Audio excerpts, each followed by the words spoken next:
He comes from a lineage of great sages, yogis, and saints from India. He began his spiritual journey at the age of 7 and was fully realized by the age of 14. During this time, he delved into different practices and acquired mastery over Tantra, Mantra, Yantra, Aghori practices, and Yaksha sadhana. He was a siddha, and many masters, saints, and sages used to visit him in solitude to gain wisdom and guidance from him since the tender age.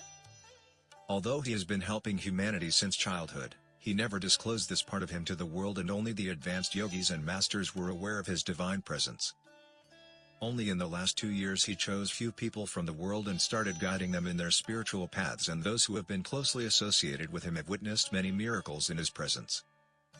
Despite being a family person, he is a yogi and intends to help people entangled in this world achieve Jivan Mukti, liberation, while being alive. He is truly in the world but not of the world, and if you really want to understand him, look him beyond his physical appearance and just sit with him, and you will never be the same again. In his presence you will transcend your body and mind and experience the state of Sat, absolute truth, Chit, pure consciousness, Ananda, eternal bliss. Let us fold our hands in front of his divinity and with a heart filled with gratitude and love welcome our spiritual guru, the realized soul, and our enlightened master, Guru Meenakshi Mishra.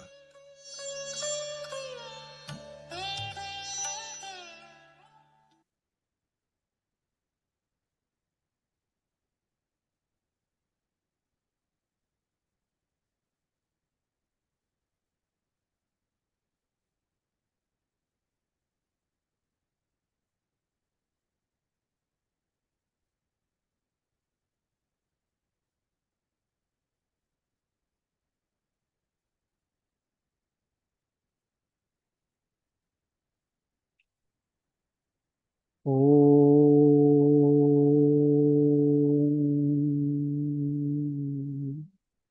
Akhandamandalakaram Vyaptayena Characharam Tatpadam Darshitam Yena Tasmai Sri Gurave Namaha. Tasmai Shri Sadashivaya Namaha. Tasmai Shri Mahadevaya Namaha.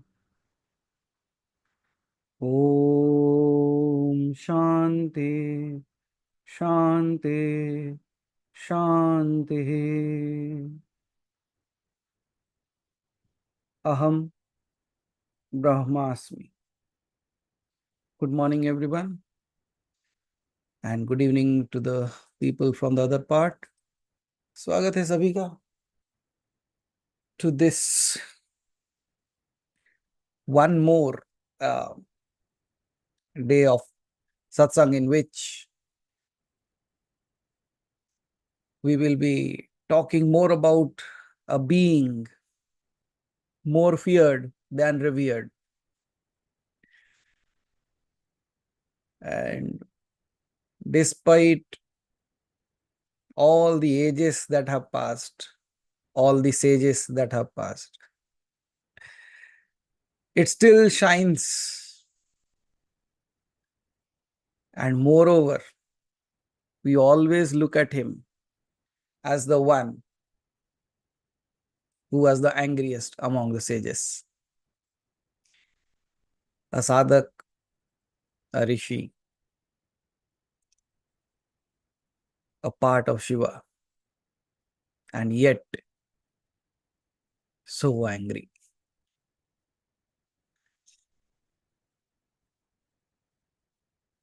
And how he still is a part of us, or we are still a part of it. So this journey is going to be filled with a lot of things about Rishi Durvasa. And many a times we also play a part like him.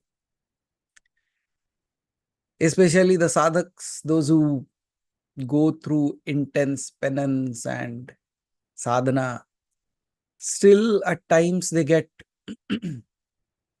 carried away by their anger. And then the question arises, if I am angry, am I on the path? If I am angry, am I doing the sadhana correct? If I still become agitated, irritated, or angry, what have I learned? So the beauty of this scriptures, the beauty of this entire Sanatana Dharma that we call, is such that they have not left out any of your emotions. The beautiest of the emotions to the toughest of the emotions that we have, and yet brought out divinity even out of that. Might be this is the answer to all those people, those who struggle with the questions. If I'm angry, am I really on the path? And then we all know like how Rishi Durvasa has been. And then we will bring out the lesser told story as to how his anger got stabilized. Because the rishis mention has been there in yugas, in different yugas. And yet, after a certain story, thereafter we have not heard of his anger. We have not heard about his curses. Because that's what he was very well known for, right? And then that story, that realization should dawn upon all of us, that even though I am in a stature where I get angry, even in a stature when I get all feel like cursing someone, is there a redemption for me? Is there a path for me to even get to the divinity? There are going to be multiple stories into that, many known by you. But for the benefit of all, we will share a few of them. Now close your eyes. Let me describe how Rishi Durvasa really looks.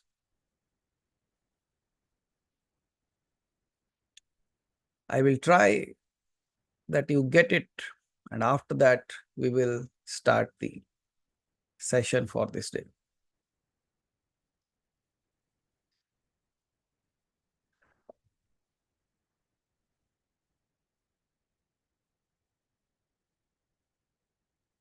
Tapta kanchana gaurabha amshudeha krishavana madhupingala taravat vishala nayananchita. That means it begins with the salutation to the austere golden white complexioned divine sage, thin and emaciated by appearance. He has honey brown colored, curvy eyes, lending great eminence to his presence. And now when we have an image of that sage, we must be thinking, he must be a very strong personality,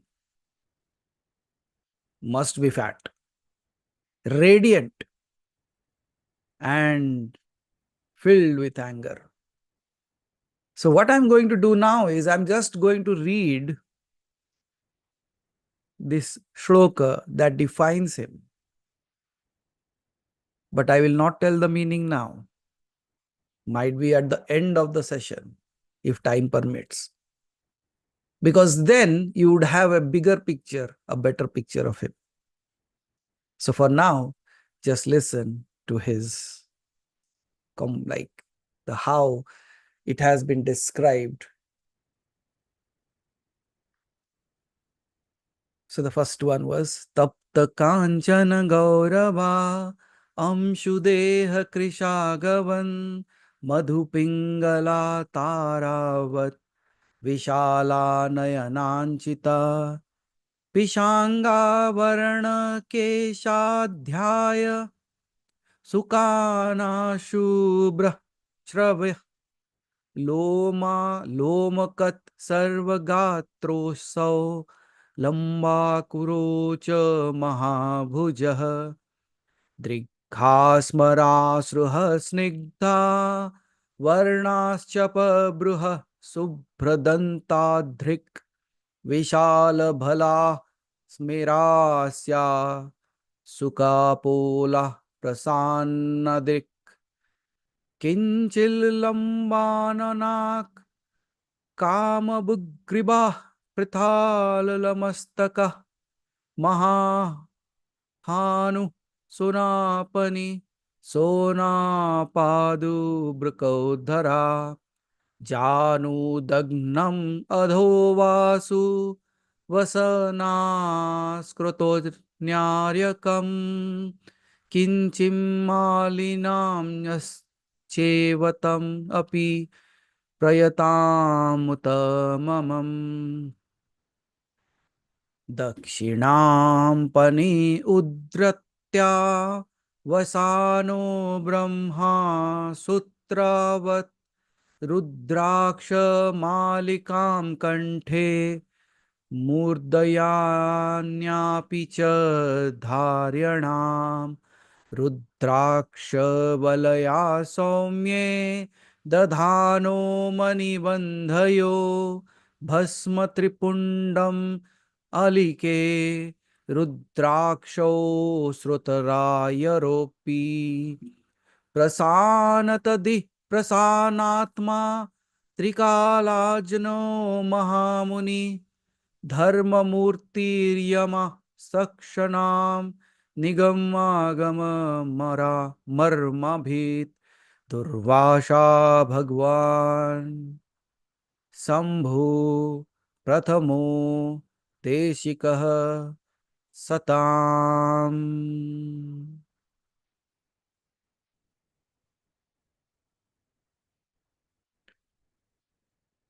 So this is how he has been described through the shlokas.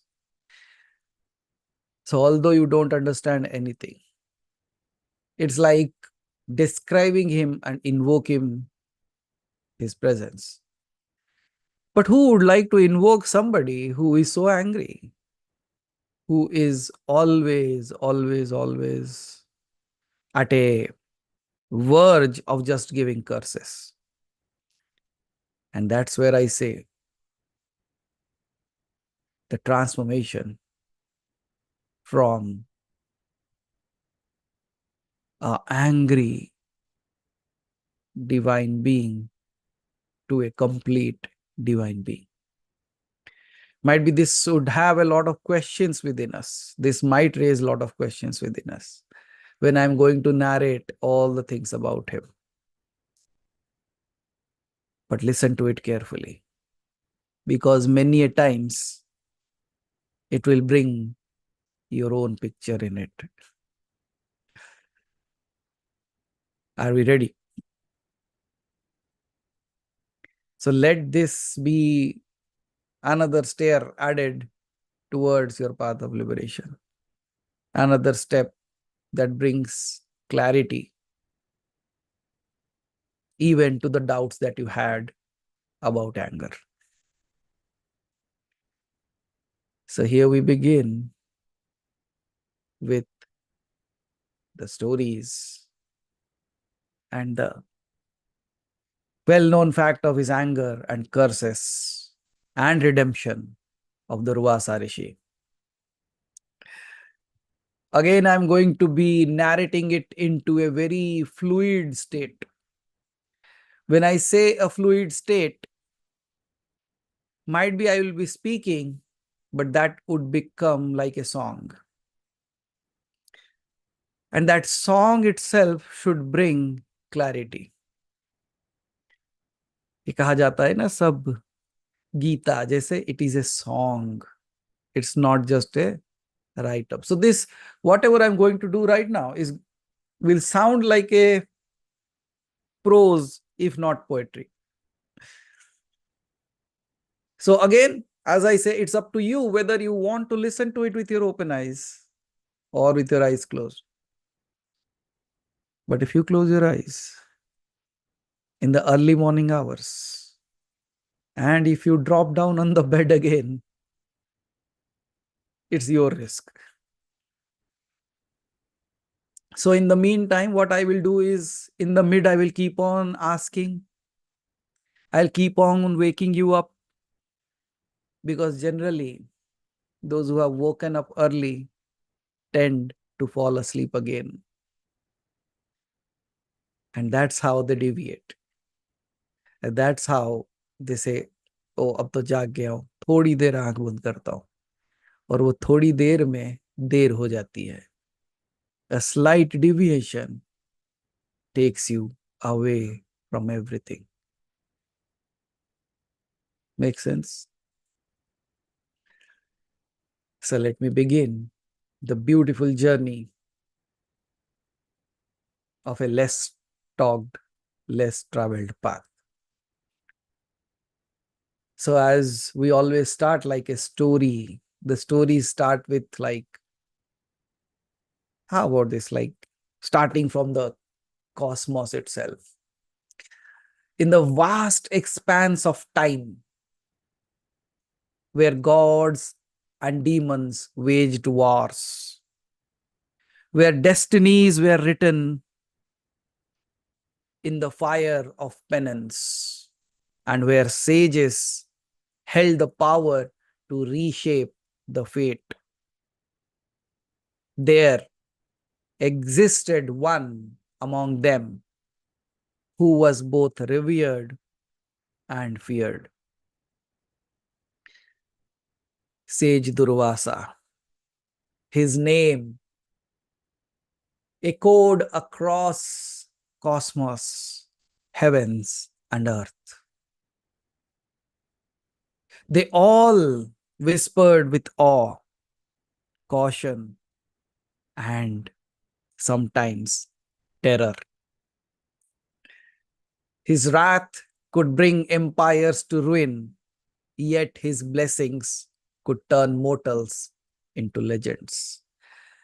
मानो जैसे मेरी ही बातें कर रहे हो, कि एक पल में इतना शांत कि यही स्वर्ग बना दे, और दूसरे ही पल इतने क्रोधित कि लोग भयावह हो जाए. And then we will turn into the real parts of it. Because Rishi Durvasa was not just anger. He was like the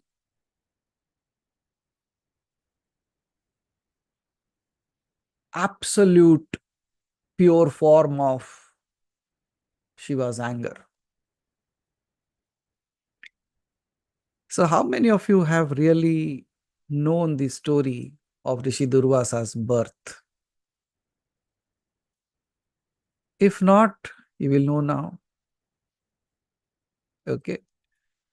So coming to how Rishi Durvasa came into existence. The creation or the birth of Rishi Durvasa was because of a fight.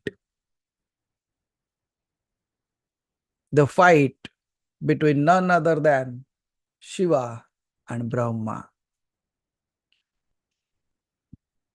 Now,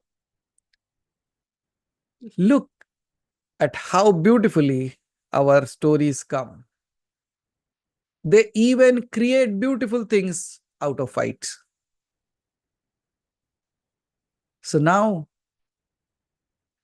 I would like to call it as the quarrel of the gods. And when the gods quarrel, it should be like a storm in the celestial realms. As we all know, Trimurti, the balance of this entire cosmos is rested upon Trimurti: creation, maintenance, and destruction. But in the beginning, Brahma, Vishnu, and Shiva, we all know they play their designated role in creation, preservation, and destruction. But there was one time when the creation was just growing and growing and growing, and there was no stop to that. And then Shiva, he thought that how long it has to continue. Somewhere there has to be a stop to it. And that was the day when there was a fight. One fateful day, which day we don't want to go there, a heated up dispute arose between Brahma and Shiva. It was a clash of cosmic forces. Brahma, the creator, argued over the order of existence, while Shiva, the destroyer, countered that creation without dissolution will lead to stagnation only. There cannot be anything new that could be created. And their debate that started as a debate soon escalated into a raging confrontation, shaking the heavens, just like we fight in our houses. Just like we fight within ourselves. Why only in the houses? Why only in the world?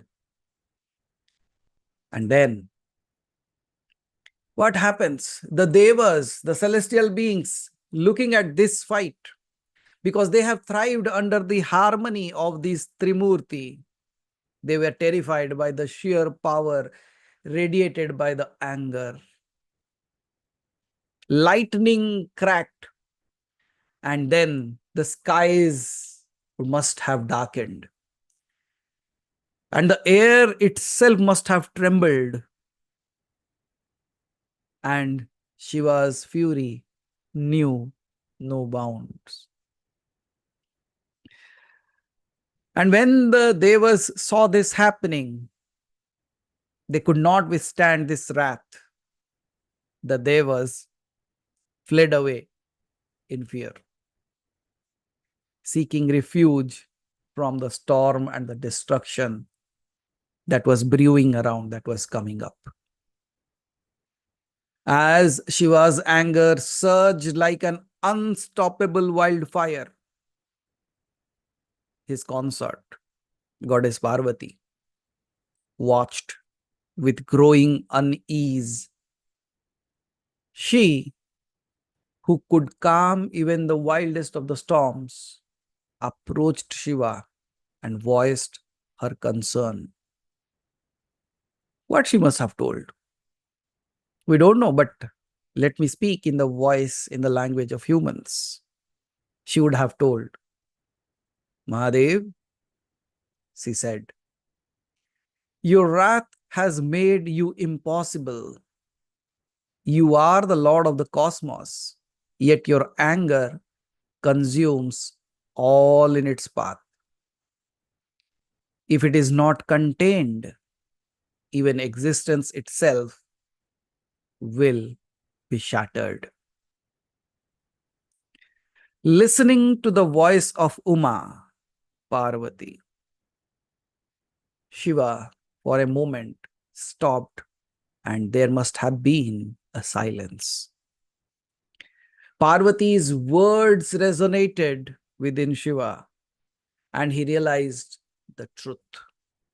His anger had turned into an uncontrollable force, disturbing the cosmic balance. Even the most powerful, just like us, when we get angry, we feel like we are so powerful. We are so expressive in that way. We don't think anything when we are angry. Now just think of if in our anger we can become like that, how Shiva would have been. But now as Shiva was in anger and he realized that if he did not stop it, it could become the destruction of the entire creation. But how could this fire of his rage be contained? ये जो गुस्सा था वो कैसे रोका जाए? And then our Puranas speak that Shiva's anger finds a vessel. And here comes the role of Anusuya. जो शिव का जो गुस्सा था, हम क्या करते हैं? हमको जब गुस्सा आता है हम किसी के ऊपर डाल देते हैं. But Shiva, even in his anger, he started searching for a space where that anger could find a beautiful expression. And then comes the role of Devi Anusuya. आपने सुना है अनुसुईया देवी के बारे में, ऋषि Atri and Devi Anusuya. And when Shiva was trying to control that anger,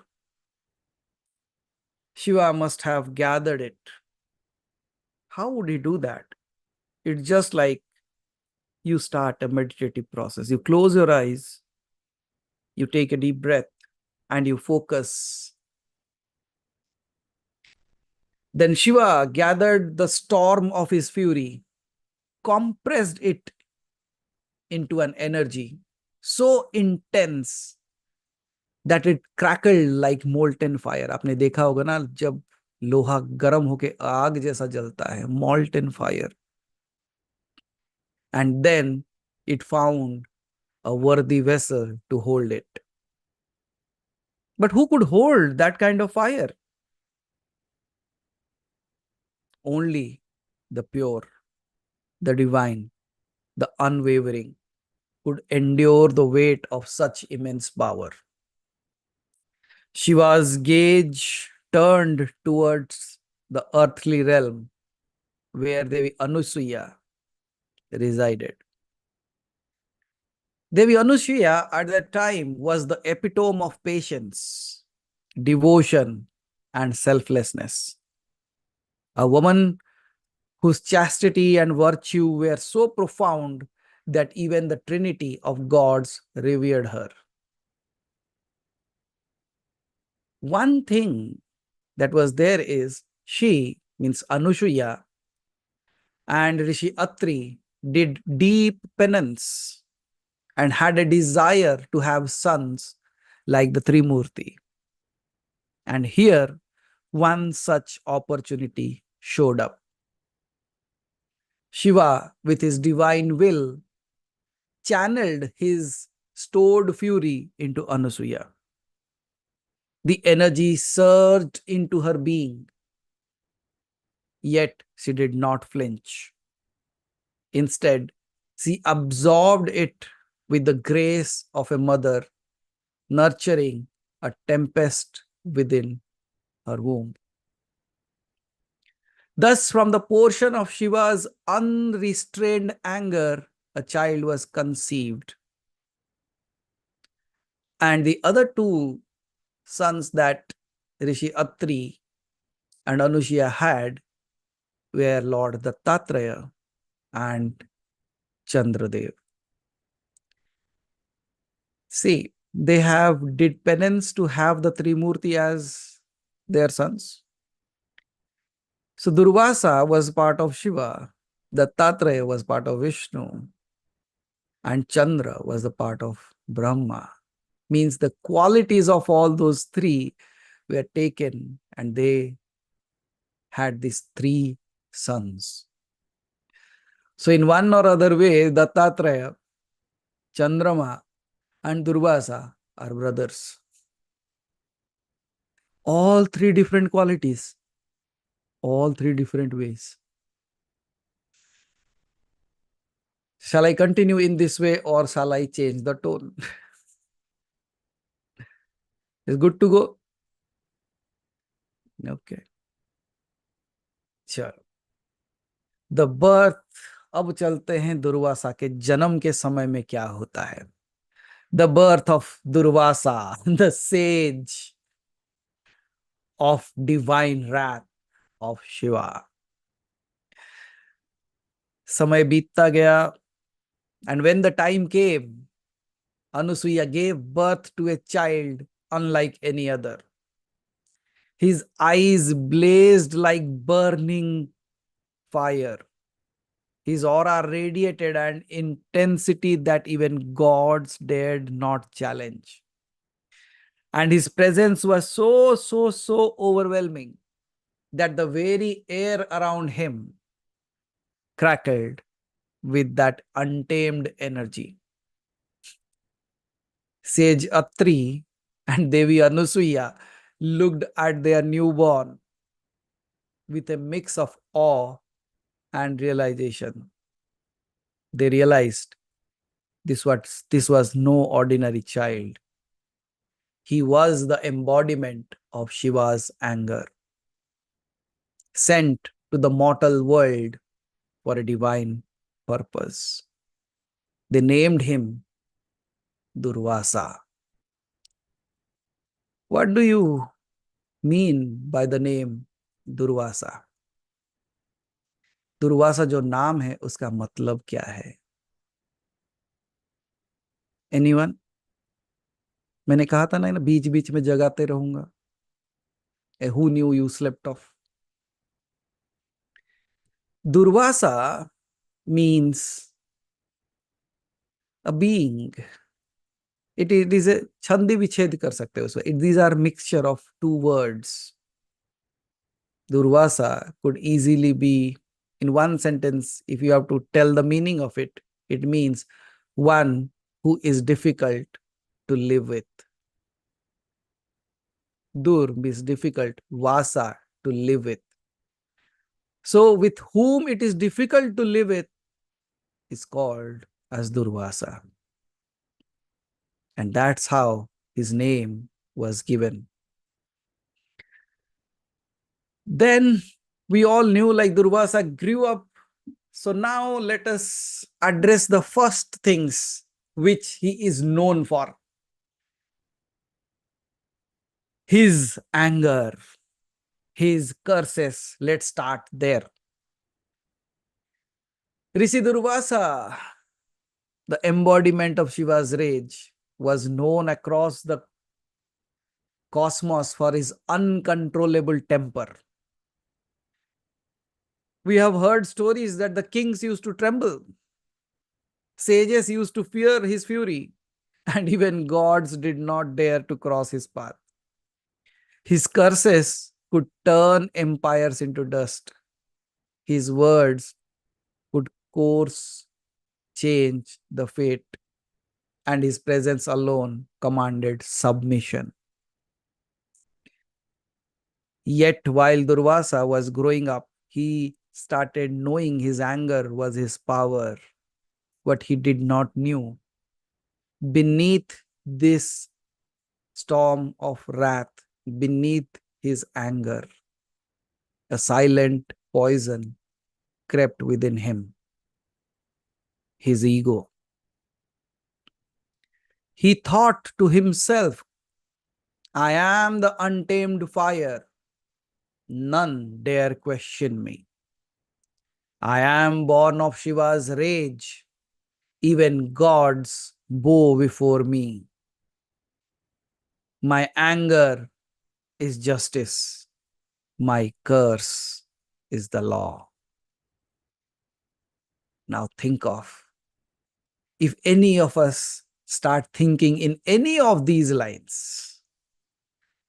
Because many a times we keep on justifying our anger and we keep on pressing it on others. And at times that is done on us. Do you agree?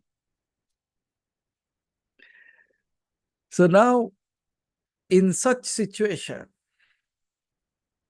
out of this idea that no one could question him, the gods would bow down before him, and his anger was the justice, and his curse was the law. He had cursed great kings, humiliated devas, and even tested Krishna's devotees. But was he beyond question? Was his anger truly divine, or had it become his own prison? Many a times we have seen people, those who say, like, I have gotten this siddhi, I have gotten this power, I have gotten this, that. But have they really gotten anything? Or have they become a prisoner of it? शक्ति मिलना तो आपको मुक्ति के मार्ग ले जाना चाहिए. अगर वो शक्ति आपको बंधन में डाल दे, तो उसे क्या शक्ति कहा जाएगा या बंधन? क्या वो शक्ति आपको मुक्ति के मार्ग में लेके जाएगी या संसार में रख देगी? Similarly, our anger, our fear, our worriness, all these things, how justified are they? At times they look as if they are, but not always. Shall I proceed? Good, at least I can see some heads nodding on the screen. तो ये कम से कम जागे हुए हैं. The others, those who are in the God mode, may God help them to keep their eyes open.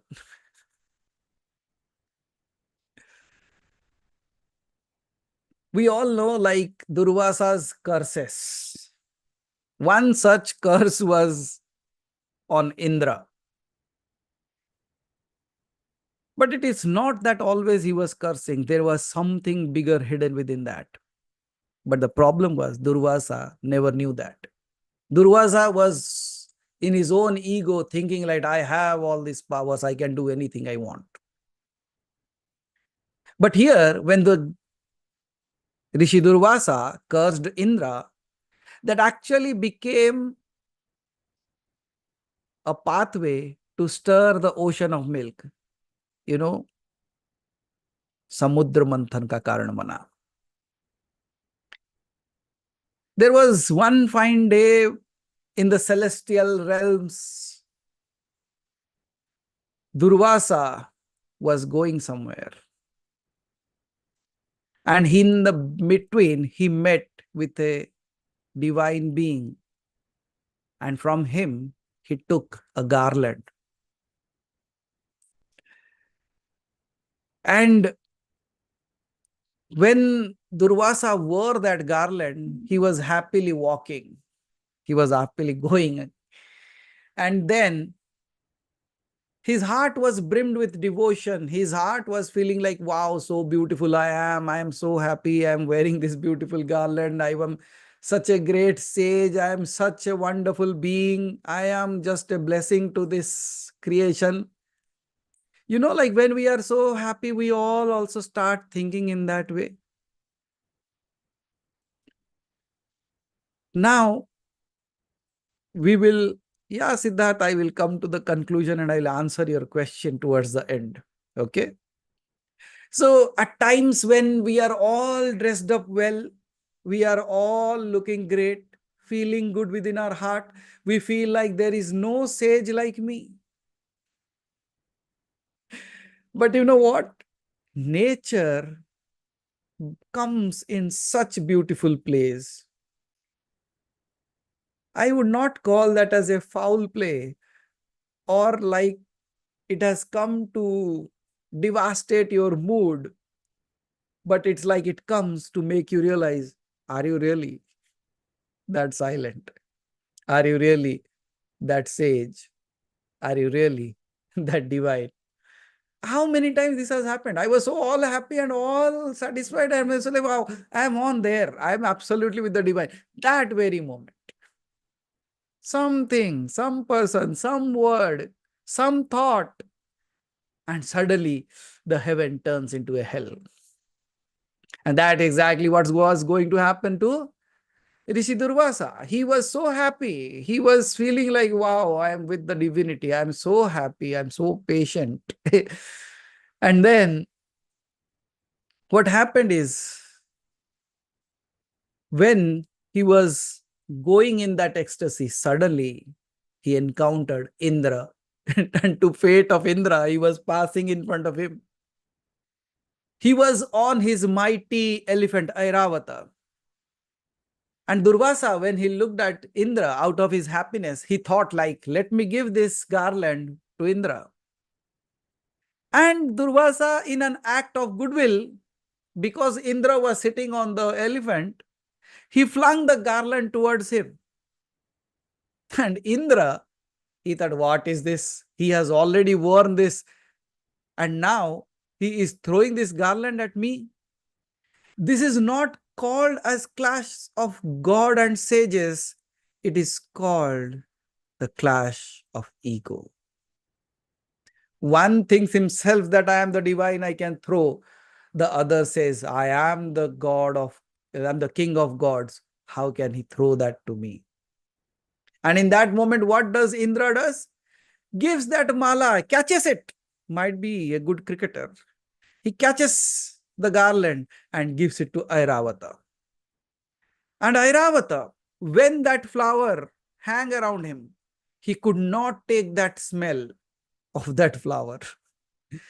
He was little worried, agitated. So what would the elephant do? He just brought it and threw it on the ground. Yes, the Vaijanti Mala. But we all know that Vaijanti Mala was an actress. That's all what we know. But the mala that Durvasa threw at Indra was called as the Vaijanti Mala. And what would have happened? Just think of. Let's say you are in a happy mood, you are well dressed, and you think you are the divine, and you just went somewhere and you gave a gift to someone. And what happens? The person holds your gift like this, leaves that. I could still think in this way. I just bought a beautiful package of biscuits and I gave it to somebody. And he looked at it, brought the biscuit out of it, fed it to the dog. I said, oh my God, what happened? If I could have been angry, I would have been angry. So here, Durvasa had all the chances to bring out what was hiding within him. Because all that brings out is what is hiding within us. And that very moment, Durvasa, as we all know, what would he do? What was his favorite part? Become angry and curse. Then,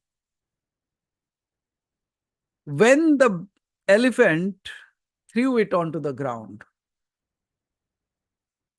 a silence fell across because all the beings, those who were witness of this, knew what was going to happen. Durvasa's eyes blazed like the fires of cosmic destruction. And he would have said, as you have discarded my blessing, so shall your kingdom be discarded from the heavens. And his sound must have been thundered. It shouldn't have been sounded like thunder. And then the statement that sublimes that, comes underneath that, would have been, power without humility is a throne built on sand. The storm of time will reduce it to dust. अगर power जब आपके हाथ में आता है, अगर आपके अंदर धीरता मतलब ह्यूमिलिटी, शांतता अगर नहीं आया, तो समय का जो मार्ग है ना, ये रेत रूपी ईगो को, it will mix it and it will reduce it to the dust. And with these words, Durvasa gave the curse and it took the form immediately. The gods lost their strength, their divine radiance was gone, and then the asuras found a path, that an opportunity. And seizing this chance, they launched an assault and started a war. And the heavens shook under their power, and Indra was thrown away from Swargaloka. And they all fled to Lord Vishnu for help. And as we all know, Vishnu, the ever wise, the all beautiful, absolutely in peace, he devised a grand plan. He suggested the churning of the ocean of milk. It was through this cosmic endeavor that the gods would reclaim their lost glory. जो देवताओं ने खो दिया था उसे पुनः प्राप्त करने के लिए विष्णु जी ने क्या बताया कि समुद्र मंथन करना पड़ेगा। और आप सब समुद्र मंथन का कहानी जानते हो। और इसी तरह, and thus one sage's fury set into motion an event that would shape the fate of the universe. But यहां पे मैं एक सीक्रेट रिवील करना चाहूंगा। Why did Shiva drank the halahala? Any answers? हम सबको पता है कि शिव ने हलाहल इसलिए पिया। Shiva drank the halahal to save the creation. Right? What could have been the another? What could have been the other reason? अगर आप मेरी कहानी को ध्यान से सुन रहे हो तो आपको उत्तर मिल चुका होगा। क्यों किया होगा ऐसा? शिव ने हलाहल क्यों पिया होगा? Anyone? You can raise your hand. I will unmute you. You can speak. No hands? Okay.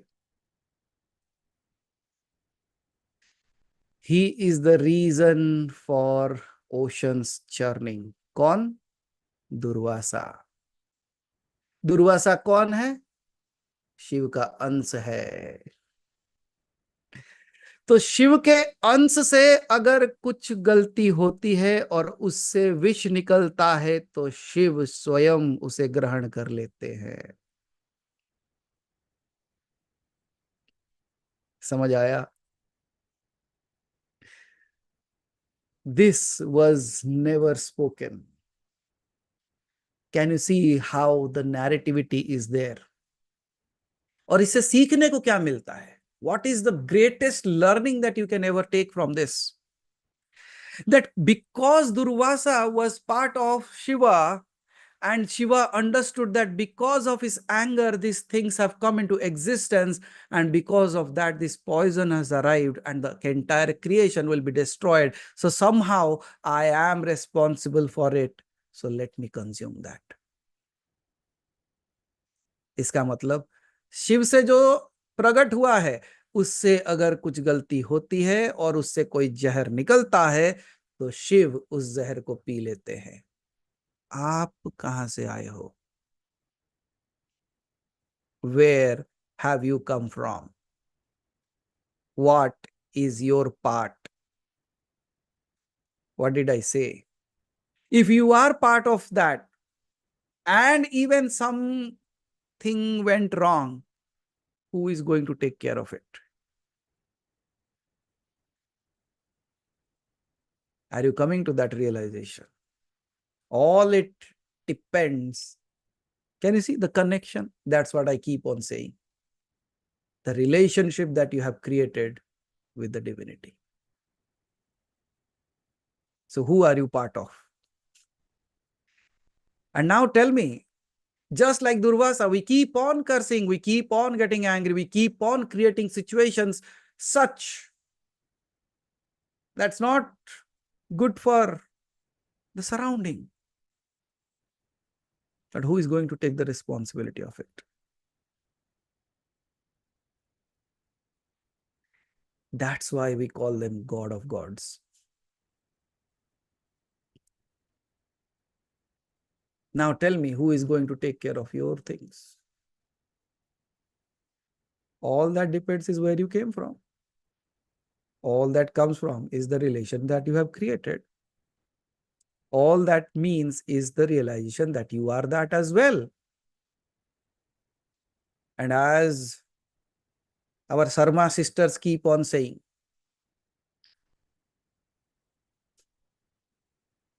मैं तेरा है पर मेरा है. That's what Shiva must be looking at and saying, in whichever way you are, you have been accepted. And then that is how, in this entire journey, we know like how the churning of ocean took place and what other things came out and how it all went. But in this entire unfolding of these things, Indra learned a great lesson, that true strength is not in ruling over others, but in surrendering in the divine. This was one of the curses of Durvasa. How many of you know that Durvasa once cursed even Devi Saraswati? सुना है? नहीं? चलो सुन लो अभी. So once it such happened, as we all know, Goddess Saraswati is the very embodiment of wisdom. Once Durvasa was reciting a mantra and he mispronounced something. And Goddess Saraswati, while listening to that, somehow a soft laugh or a smile came on her face because Durvasa was mispronouncing the sacred mantra. And Durvasa saw this. What did he do?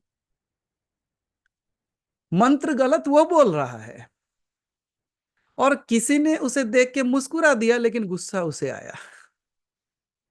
What is this called? This is called power or ignorance.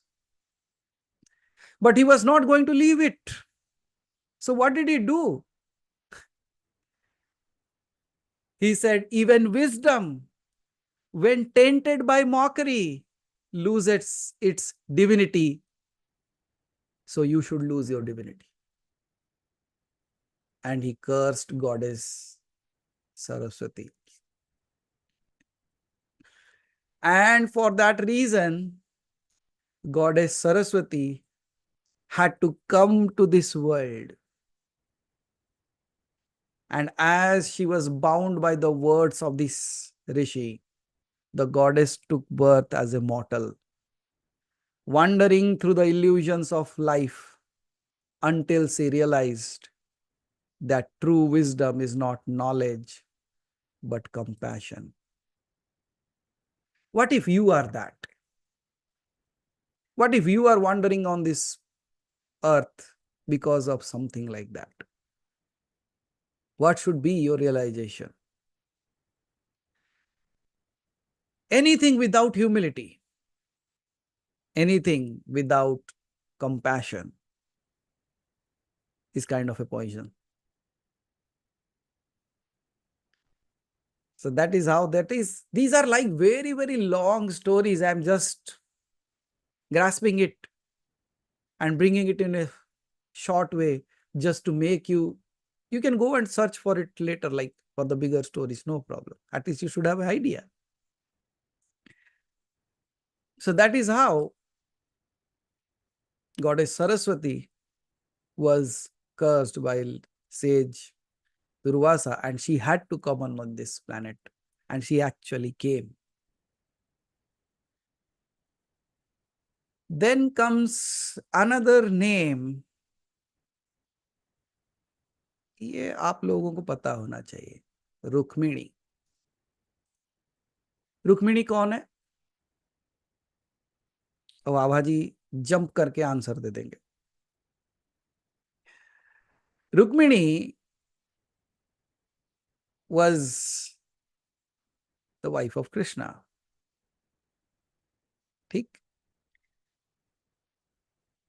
एक बार, once it such happens that Rishi Durvasa was visiting Krishna, and he was sitting and discussing, and in that space, Rukmini, without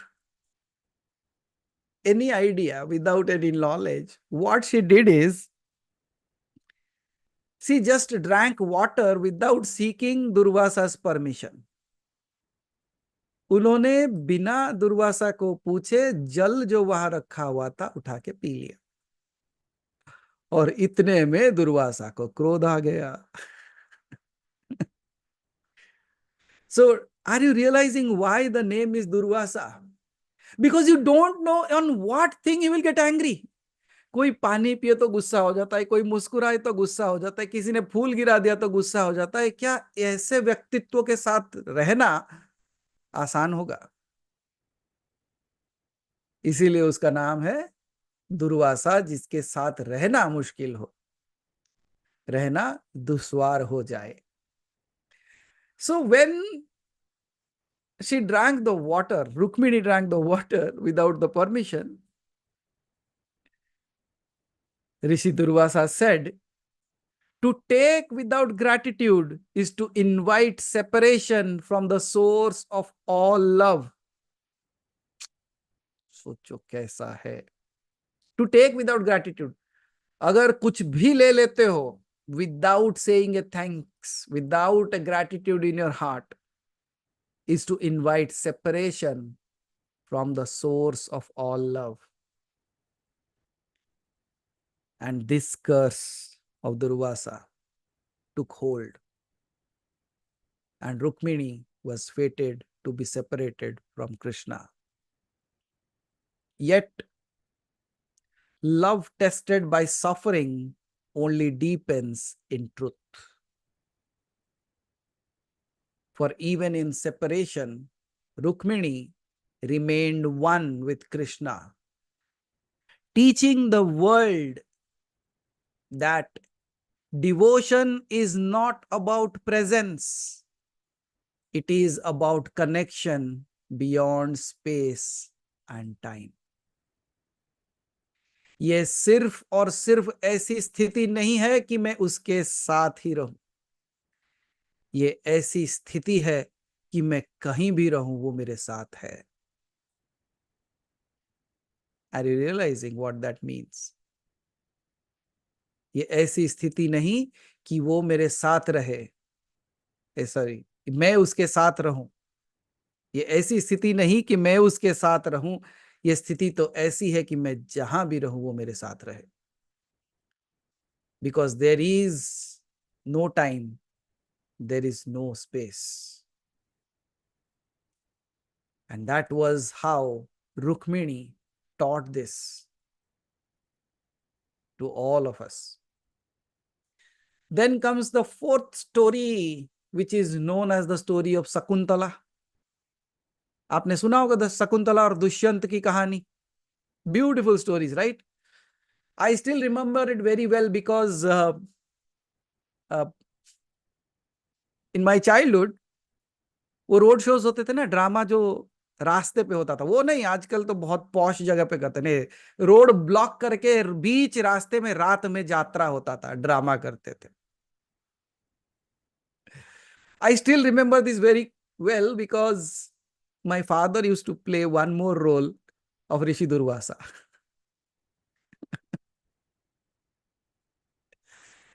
So he always played that kind of roles. कभी परशुराम बनते तो कभी Durvasa.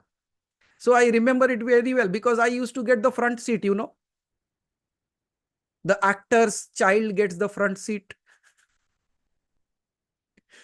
So I still remember I had a small little wooden chair, which I could not carry on my shoulders. I used to drag it all the way from my home to there. And all the people used to sit in benches, chairs, or on the mats. I carry my chair. Actor's son. When I say you this, I still remember how I used to drag that chair. I would drag it in the night. I would ask everybody, come on, give way. And everybody knew who I was. And they all respected my father. Say, oh, inka beta hai, chhod do, rasta do. So I had all that privilege during that time also. I might have been like 7, 8. And I still remember dragging that chair. And once the drama closes, it runs throughout the night. Early morning, when it was about to daybreak, the dramas used to complete. And then I used to drag the chair back. And I still remember, the chair was not big enough, neither small enough. So I used to hold it like this and drag behind me. That was like an amazing space. So Dushyant and the queen, or Sakuntala, this daughter of the sea. As we all know that story, it's a beautiful story we all have heard since our childhood. Sakuntala, once when she met Dushyanta, fell in love with him. And Dushyanta, the king, was also fell in love with Sakuntala. But Dushyanta had to go because he had to take care of the Rajya of the kingdom. Before going, he gave a ring to Sakuntala. And when Dushyanta left, Sakuntala was lost in love of Dushyant. When Sakuntala was always in that thought of Dushyant. And one fine such day, Durvasa arrived there. But Sakuntala was lost in that space and could not notice the arrival of Durvasa. And when Durvasa looked at her, even tried to call her, she was not noticing him. And that raged anger within Durvasa. Durvasa said, neglect, even when unintentional, can be the seed of sorrow. With a voice like this, the fate itself declared that he whom you love shall forget you, as you forgot the world in your illusion. जैसे तुम उस माया में खोके भूल गई कि कौन तुम्हारे सामने खड़ा है, उसी तरीके से वो तुझे भूल जाए जिसके ख्यालों में तुम खोई हुई हो. Unintentional, but see, he still curses. जानते हुए भी उसे नहीं पता, it still curses. And then, yet karma, as we all know, like then she falls at the feet of the sage and he says, okay, fine, he will remember you. Is there anything that you have of him? And she says, this is the ring that I have. And we all know the story, how the ring again was eaten by the fish and it all again went to the king, and the king remembered again about Sakuntala and he came and took her. So that's the entire story that you all know. But what did you learn? And what did Sakuntala learn here was love, when true, is never truly forgotten. What is the statement? Love, when true, is never truly forgotten. So my question here again, are you sleeping or awake?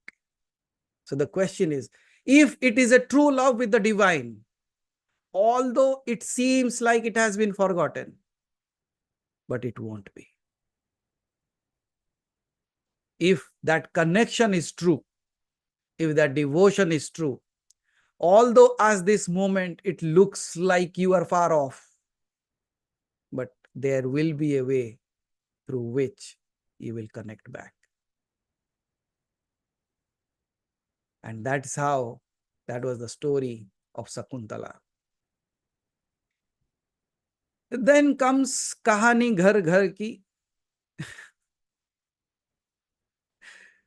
If Durvasa was such a personality, how would he would have lived with his wife? Because he married. Now think of what would have happened.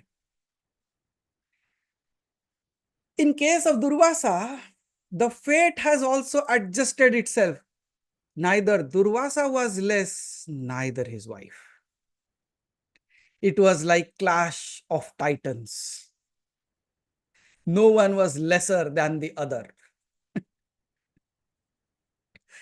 So the story such happened that Durvasa's wife, Kandali,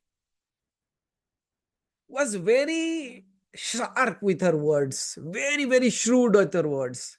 And she always used to argue with Durvasa. Always clashing. There was always a fight. अब सोचो, दुर्वासा के साथ रहना है तो तलवार से लड़ने के लिए तलवार ही चाहिए होगा ना आपको.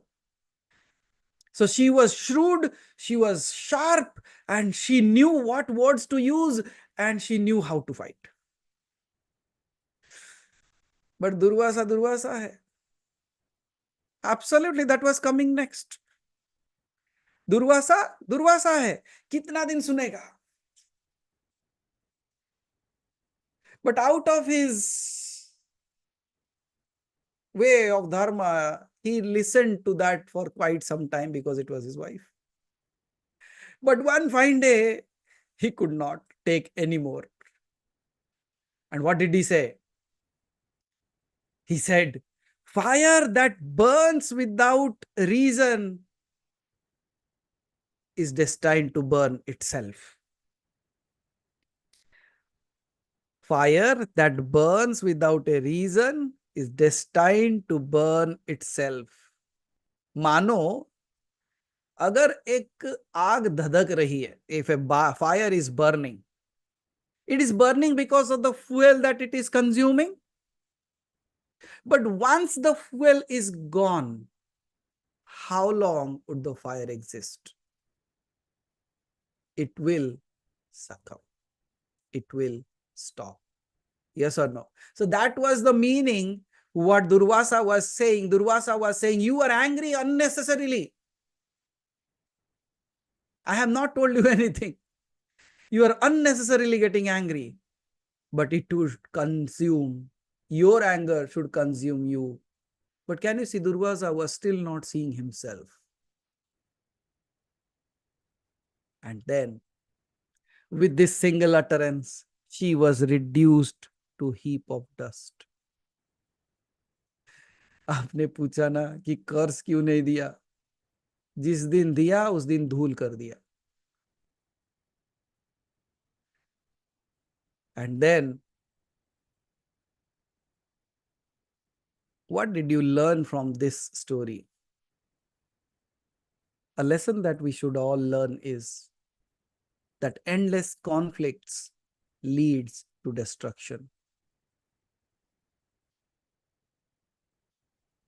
But beyond all his curses, क्योंकि कहानियां और बहुत सारी हैं, beyond all his curses, the test, अभी हमने कहा ना कि इतने सारे जब आप कार्य करते हो, once you keep on doing all these things, just like Durvasa was sometime listening to his wife for a long, long time. But one day he said, अब नहीं, no more. वैसे दुर्वासा को कितना दिन सहते हैं? So now comes a story less known. Durvasa, while he was giving all these curses, he never knew what kind of test was awaiting for him. Not from a god, nor a king, but from someone that we started talking about in our last session. A yakshini. Because जो यक्षिणी होती है वो सिर्फ यक्ष का पाठ नहीं होता, यक्षिणी प्रश्निणी होती है, means the one who asks the right question. So there was no god who could withstand Durvasa and ask questions. There was no sage who could withstand and ask questions. There was not even his wife who could stand and ask questions. But there was a Yakshini who asked the right questions. And what could have happened? How many of you know this story of Durvasa? How the Yakshini changed Durvasa for good. सुना है कहानी? Anyone? Siddharth? No? Yes? I could not see your hand anyways. Either you show like this, you have heard, or you say, no, I will know, okay, you have not heard this story.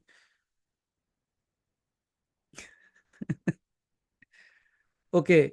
Maunam sanmati lakshanam. So I got, okay. So I saw that he's saying no.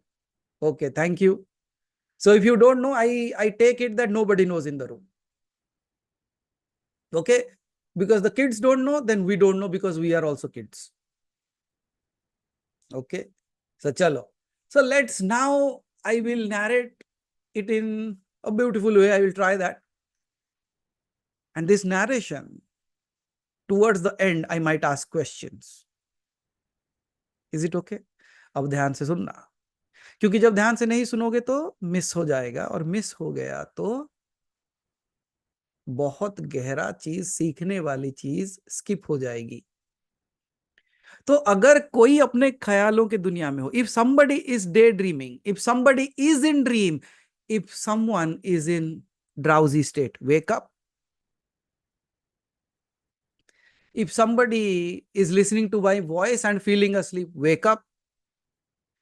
Because this is going to be a beautiful way of realization. This is going to bring the answers to all that we question, especially when we think, why I'm getting angry despite being on this path? Why I still curse people within my own self? And more than all of that, why do I curse myself?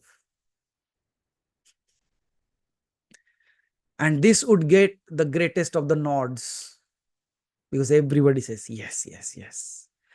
Although I don't do that to others, many a times I do that to myself. And I can see the invisible nods of head happening within. मतलब छिपते छुपाते हर कोई अपने आप को कोसता तो है, और इस कोसने से मुक्ति का रास्ता अब बताने जा रहा हूं. I'm going to give you a way so that you don't keep on cursing yourself. So, ready for the story? So, Alivaji, find a peaceful space where nobody bothers you. Wow. So, let's begin the story of the Yakshini. Because as we learned in our last session, Yakshini is nothing else but the mirror of our own selves. The mysterious Yakshini, a mirror to the soul of Durvasa. Story begins in this way. Every story begins in this way. One fine day, as Durvasa was wandering through the dense forest of Vindhyachal. Now you realize, Vindhyachal Vasini, why I was pulling everyone to that space. And you remember Durvasa on that day, how he was roaming and how he was sounding and how he was acting in front of everyone. Have you seen Durvasa that day or not? So this story comes from the same place. Now you come to realize why, what was the reason, what was the learning.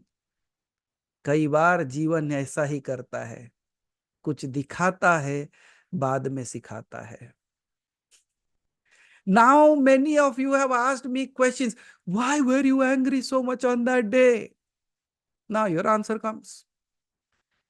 Might be you had to wait for a long time, but here comes your answer. Who was roaming on that day? It was one fine day when Rishi Durvasa was roaming around in the dense forest of Vindhyanchal. But in that case, how many of you have cursed your own self thinking, I am the reason for his anger? Almost all. Almost all. Thinking है मेरे कारण गुस्सा हुआ होगा, मेरे कारण हुआ होगा, मेरे कारण हुआ होगा, नहीं तो ये सबके कारण हुआ होगा. But somehow, somewhere, when you cursed yourself, now you get liberated, at least today. And that's why I said, the cursing that you have done to your own self, you never know how the unfolding happens. Durvasa भले ही आपको श्राप दे, लेकिन वो श्राप से भी कुछ अच्छा बन के आता है. And all that you didn't realize on that day, the story would bring peace to all of you. All the question that still lingers within you, कि मैंने उनको क्यों गुस्सा दिला दिया. It was not you. It was a way that it had to unfold. तो दुर्वासा कहाँ घूम रहे थे? Where was Durvasa wandering? Durvasa was wandering in the dense forest of Vindhyanchal. And you, all the people, those who traveled along with us, they traveled to Vindhyachal Vasini. And good that Sandhya ji keeps on posting her pictures almost every day, and we keep on getting the darshan of Devi. Right? So now comes the story. When Durvasa was wandering in this forest, he came upon a beautiful, luminous woman, seated underneath a massive banyan tree. She was no ordinary woman. Her aura was radiated power beyond mortal understanding. वो इतना उसका aura था कि it was not from the realm of this world. She was a Yakshini, a celestial being of immense wisdom and beauty. Her eyes were as deep as the cosmos, reflecting truths that even Durvasa dared not to face. When she saw Durvasa, she greeted him with a smile. But Durvasa could see no fear in her eyes, no trembling, no hesitation. And Durvasa was thinking, why? Why did she not bow down to me? And then Rishi Durvasa said, you stand before Rishi Durvasa, bow, for I am the fire of Shiva himself. देखते हो कभी कभी घमंड कैसा हो जाता है. That they will never realize who is standing in front of them. उनके सामने कौन है उसे देखेंगे नहीं, उसको समझेंगे नहीं, उसको जानेंगे नहीं. और क्या कहता है?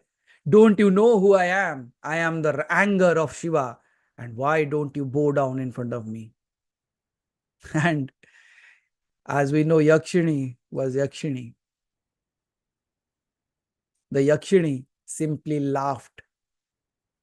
Not mockingly, but as if amused by a child's arrogance. And she said, a flame that does not know its own source believes it burns forever. एक ऐसी आग जिसे अपने स्रोत के बारे में पता ना हो, उसे लगता है मैं ही मैं हूं और मैं ही जलता हूं. What is the source? And listening to this, Durvasa को पहली बार किसी ने ये सब कहा है. Her words struck like a dagger. एक चाकू के भांति दुर्वासा को चुभा. And this raised Durvasa's anger. And Durvasa said, "How dare you speak to me this way? Do you not fear my wrath? One word from me and your existence should be erased." One word from me and your existence would be erased. Do you remember one story from Dharmavyad? The similar kind of situation had happened. What did he said? He said, "Tu mujhe nahi janti. With one vision of mine, I can burn you down into dust." And what that lady said? मैं कोई कौवा या बगुला नहीं कि जो तुम मुझे एक पल में ध्वंस कर दो. I am neither the crane nor a crow whom you can burn down to dust. Now do you realize who that lady could have been?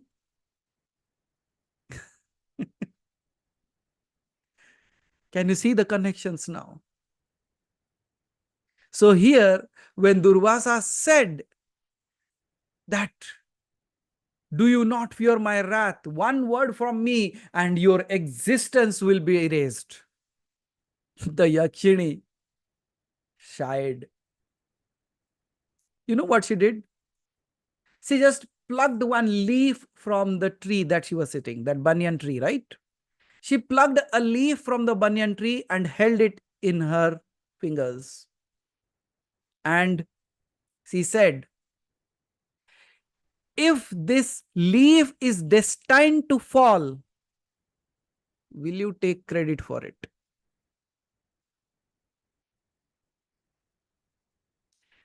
You know what that sentence means? If this leaf has to fall, it will fall anyway. But will you say that because of my curse, this leaf fell? This simple sentence has the entire essence of karma in it. Yes or no? You think you did that. You claim you did it. You keep on saying, "I did this, I did this, I did that, I." What did the Yakshini said? अगर इस पत्ते को गिरना है वो तो कैसे भी गिरेगा, लेकिन क्या ये तुम्हारा कर्म है? And this should be a liberation statement from all of us. If all that is happening in this world has to happen, should I take the credit of it? कि मैंने ये किया, मैंने वो किया, मैंने ये हासिल किया, मैंने वो हासिल किया, I got this, I got that, I created this, I created that. Will you take that credit? Because it was to happen. Who am I to take the credit of it? Similarly, the Yakshini, with a simple example, asked, "If this leaf has to fall, will you take the credit?" No. If karma has to play, will you take the credit of your karma? Because what you accept becomes yours. What you hold to your own self becomes yours. What about your karma? If you realize this one statement, and you always remember this statement, if the leaf has to fall, will I take the credit? If this thing has to manifest, if this thing has to happen, will I take any credit, credibility, or even sorrow for that? Will you? No, because now in every situation, whether you are happy, angry, or sorrowful, if you just remember this story, if you remember this one statement, जो होना है वो होगा, लेकिन क्या मेरे वजह से हुआ? Should I take the credit? And then you will realize your liberation is happening that very moment. Is this just a statement? Is this just a simple thing? Simple for the unknown, a महाकाव्य for the realized. अगर मैं कहीं जाके वो statement को ऐसे ही बोल दूं, किसी को कोई मान नहीं रखेगा. But now when you are understanding all these things, you have been traveling on this path, does it make sense to you now? So will you remember this statement? Now every tree, every leaf would be a reminder of your liberation. Every time when you claim that this is my doing, that very moment, remember, if this has to happen, if this leaf has to fall, will I take the credit or the blame?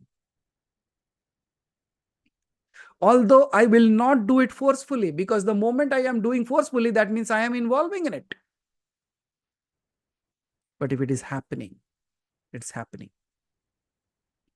Make sense? कुछ बत्ती जली, दिमाग के अंदर के कुर्सियां कुछ हिले. The chairs and the benches that have been well arranged in your head, have they shaken up a little bit? Because these simple things can be a lifelong lessons for us. Okay? Shall I move ahead?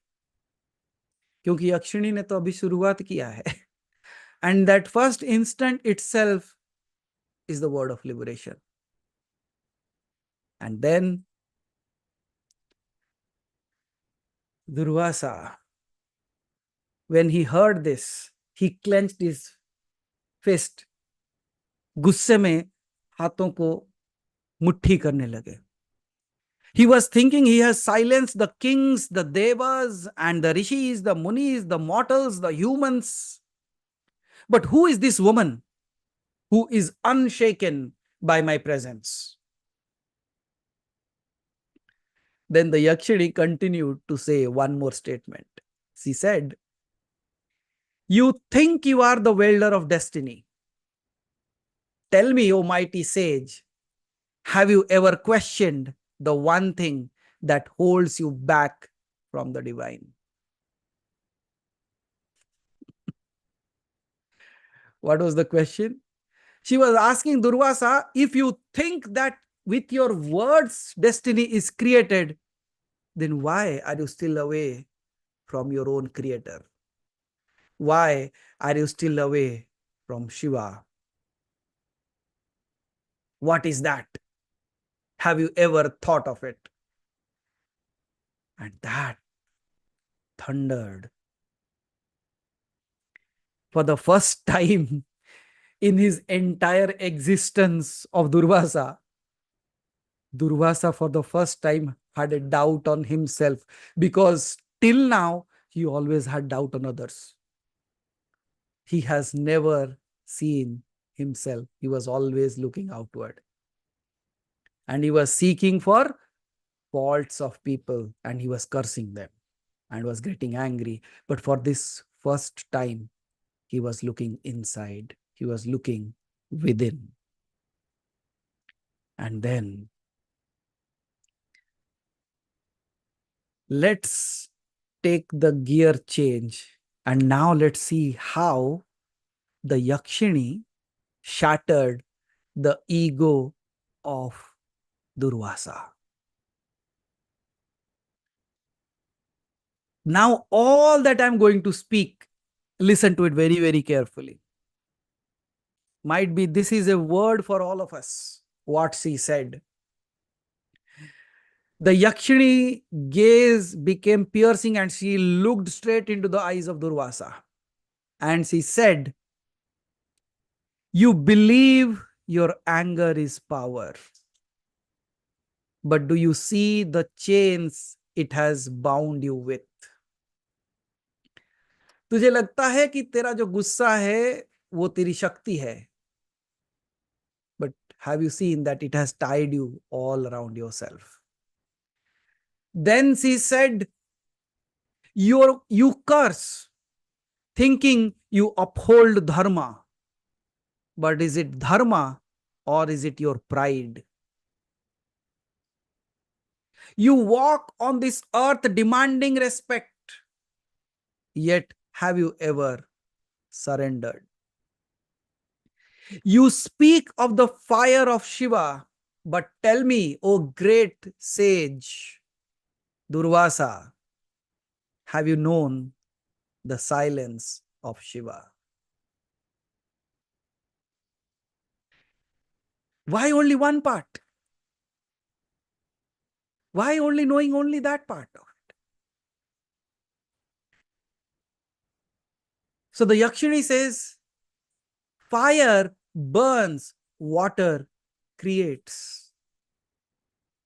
Have you known water?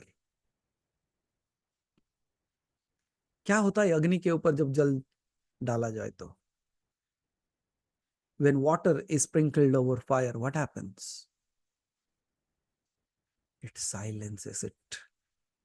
And this was exactly what was happening with Durvasa. Because no one confronted, no one told what he was doing, no one brought out the truth in front of him. And this was a day when he was thinking, looking towards himself. How true is it? जब सत्यता सामने आता है ना, तब ऐसा ही होता है. And Durvasa, each word of the Yakshini was like a hammer, and breaking the walls of the false identity that Durvasa has created all around himself. And for the first time, the person standing in front of Durvasa was not trembling. This time, Durvasa was trembling, but not with anger, not with rage, but this time he was shaking, trembling with realization. And then Durvasa said, the Yakshini continued to say to Durvasa, you have silenced thousands of beings with your curses. But tell me, O Durvasa, when did you last silence your own mind? तूने तो अपने गुस्से से, अपने कर्स से बहुतों को चुप करा दिया है, लेकिन तूने अपने मन को कब चुप कराया था? When was the time you were able to silence your mind? Because you have silenced so many beings with your curses. But when was the time you silenced your own mind? Can you see simple things, but like a churning of ocean? Now, Durvasa's knees were buckled. He had never been questioned like this before. And he was thinking, had his anger been a service to dharma, or was it attachment to power that was pushing him to do all this? Had he truly walked the path of a rishi, or had he merely roamed the world enforcing his will? Can you see? The moment the gaze turns inward, Kabir ji ने क्या कहा? बुरा जो देखन में चला, बुरा ना मिलिया कोई, जो मन देखे आपनो, मुझसा बुरा ना कोई. What does that mean? When I started searching for the bad things all around, the ugly things all around, I found none. Because the moment I saw myself, I saw the ugliest within me. You know what he meant by that? He was saying, when I was ugly within, everything looked ugly. बुरा जो देखण में चला, बुरा न मिलिया कोई, जो मन देखो आपनो, मुझसा बुरा न कोई. So when my heart was filled with that, all that I was seeking was that ugliness. But the moment I realized that I am not that ugly being, I am all beautiful. That moment when I looked outside, everything looked beautiful. And this was for the first time Durvasa was experiencing all that. He was asking this question, whether I was truly doing the service to Dharma or it was my attachment to power. Was I really walking on the path of the Brahman, or had I merely been roaming, just enforcing my will on this creation because of my powers? And then, when Durvasa was thinking all this, the Yakshini stood up and her entire form began to glow with celestial energy. The forest and the air, they started trembling and they were filled with a thick power of the divine. Durvasa's breath stopped because he has felt this energy before. And then the Yakshini said, "You seek Shiva's fire, but have you known his grace?" Earlier, she talked about silence. Now she is talking about grace. He said, "You knew that Shiva was angry, but do you still know he is all graceful?" The question goes to all of you. You saw one part and you were shattering. You were devastated. You were like, oh my God, what happened? The same question was put forth by the Yakshini. You seek Shiva's fire. You saw Shiva's fire, but have you known his grace? And in that very moment, she lifted the veil. The Yakshini was no ordinary celestial being. She was Shiva's own Maya.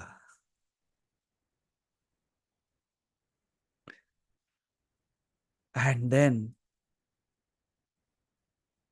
she was sent out to test Durvasa and bring him back onto the path. Before I move ahead, let me ask all the people, those who were there in the Vindhyavasinian space, what was that? What did you saw? What did you experienced? And when today the veil is being lifted, what are you experiencing? Did you realize that at times the tests are brought into play so that you are brought back into home? The path that you are misled, you are pulled back onto the track. And at times, these are not devised, these are necessities.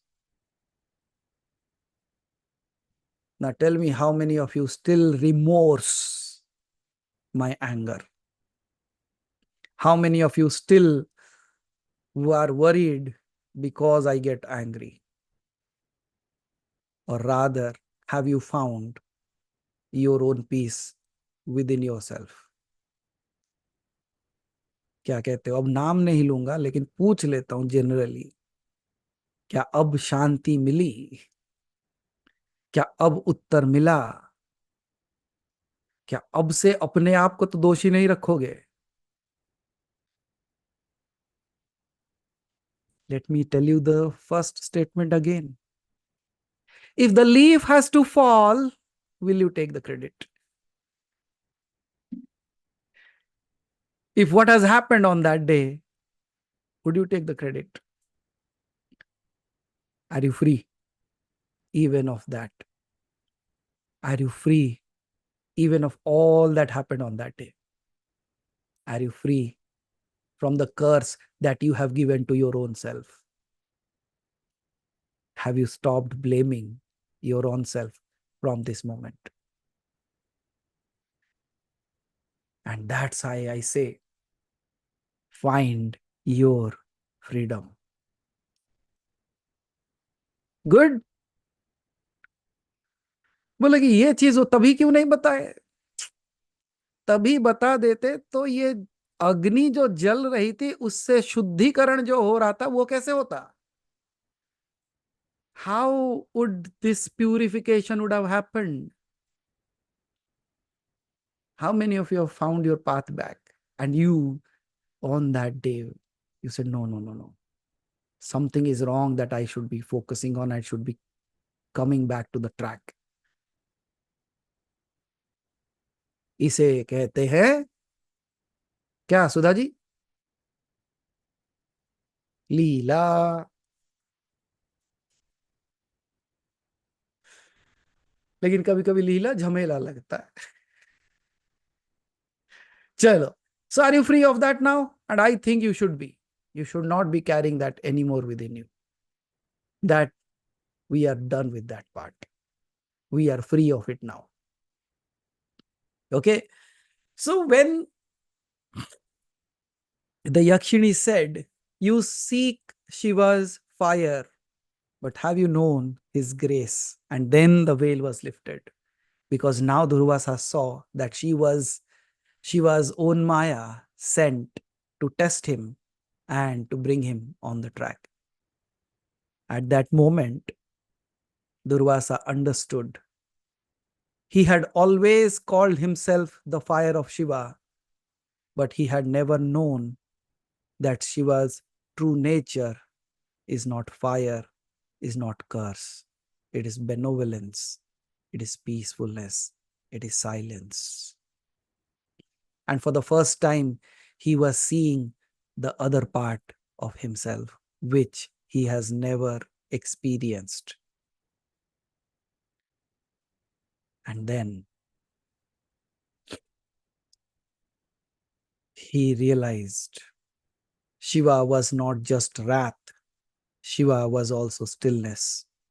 Shiva was not just destruction, Shiva was compassion. Shiva was not just power, Shiva was surrender. And Durvasa, for all his wisdom, had only ever embodied one side of his divine father. But on that day, he did something so amazing that you all should do. That day, he bowed. उस दिन वो झुक गया. Bowed before whom? This is a question. He did not bow to the Yakshini. He did not even bow to Shiva. But he bowed to the truth that had been hidden from him all along. आज वो किसी और के सामने नहीं, अपने सत्यता के सामने झुक गया. इसे कहते हैं आत्मबोध. And that was the day of transformation. Because now he no more needed anybody to bow down in front of anyone. क्योंकि जिसने अपने आप को जीत लिया वो सबको जीत लिया. क्या कहते हैं आभा जी? आप जीते जग जीता. If you have won over yourself, you have won over the world. तो उसी तरह अगर आप अपने सामने झुक सकते हो तो किसी के सामने भी झुक सकते हो. Because that was the day when his ego was shattered. But in shattering his ego, he found something far greater than the power. He found freedom. What did you got from this conversation?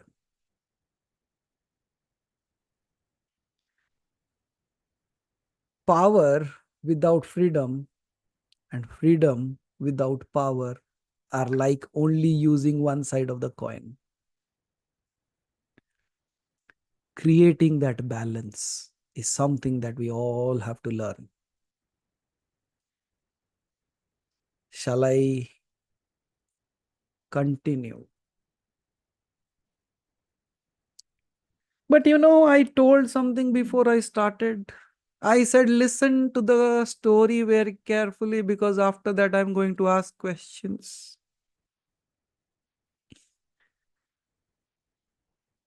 Already? पूरा याद है ना मैंने जो जो कहा? Almost for the past 1.5 hours, whatever I have spoken, you all remember that, right? All the stories, all the statements, all the realizations, all my words. So let's put that into test. How many of you are willing to put that into test? You can raise your digital hand and again close it so that I would know that these many people were actually listening. Chalo, haath uthao. You know there is something called as a digital hand, right?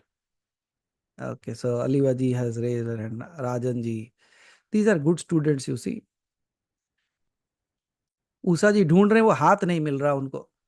हाँ मुझे पता है, आप वहीं से हाथ उठा दो.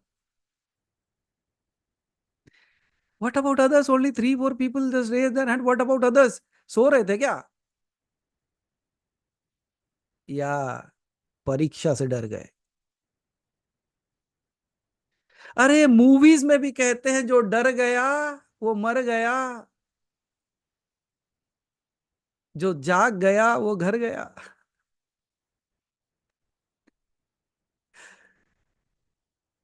So are you just fearful even of the questions? Because if you don't stand in front of those questions, how would you realize your own Durvasa? How would you find solace? How would you find a pathway within your own self? है ना विद्या जी? घर में आ गए हैं ना? हाय बोलो हमारे तरफ से. So सब कहेंगे, so he is looking at everything. It's, it's great to have you on the screens. That's how I know. कभी कभी लगता है Vinay Lata ji, I should have a screen in front of you so that I see what all you are doing in your life. That would be so amazing, na? So that every time you are diverting, it's like, what are you doing? चलो, ready for the questions now? आप हमेशा मुझे questions पूछते हो. Let me ask the questions. Okay. What if the Yakshini's test was not just for Durvasa, it is for all of us? The first question, do you seek power or do you seek truth?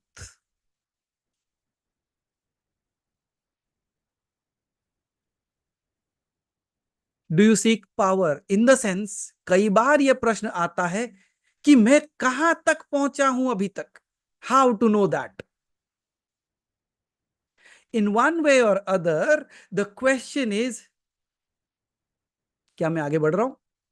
Is it a wrong question? It's not a wrong question, but my question is, when you are focusing to the truth, will you be worried how far you have walked? Because your truth will pull you. Durvasa जैसे ऋषि को भी शिव आके बचाए ना. कोई है यहाँ पे वैसा जिसके साथ रहना ही दुश्वार हो? Mean staying with itself is would be a Herculean task. None, right? तो उसको भी बचाने आए ना, तो आपको बचाने नहीं आएगा? तो आप मतलब दुर्वासा से भी गए गुजरे हो. क्या कहते हो आभा जी? आएगा ना? हाँ, कम से कम आप मुस्कुरा तो रहे हो. So the question was whether you are seeking power or do you seek truth? Is your anger justified or does it justify you? Matlab, what's the meaning?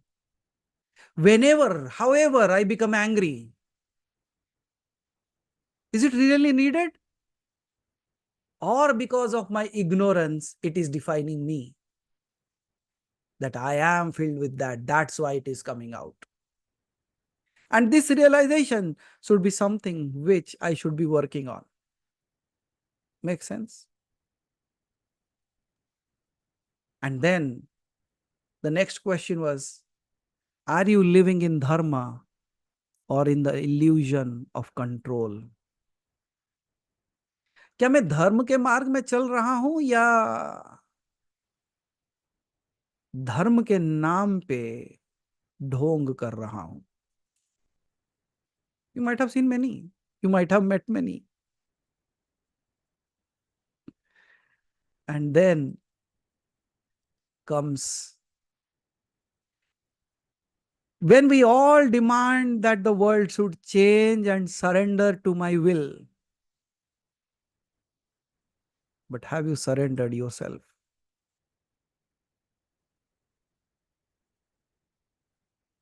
Have you? Can you see? When I asked that I'm going to ask question, you saw the wrath of Shiva. You just saw one part of it. You never realized that I am going to answer it as well. You missed the part of grace.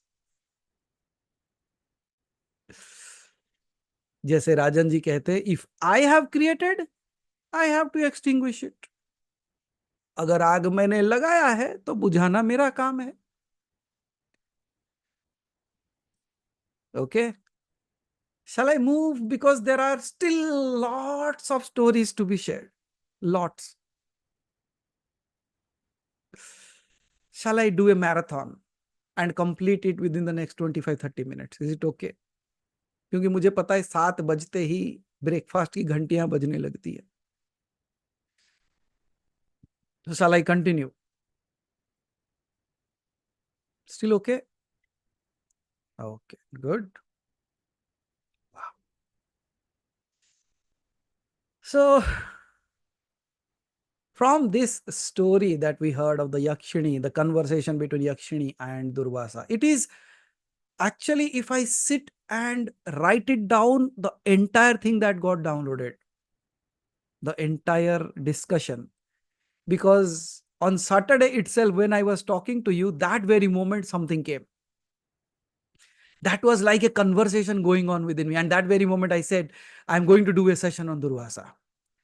Because in that moment, I was able to completely grasp the entire conversation that was going on.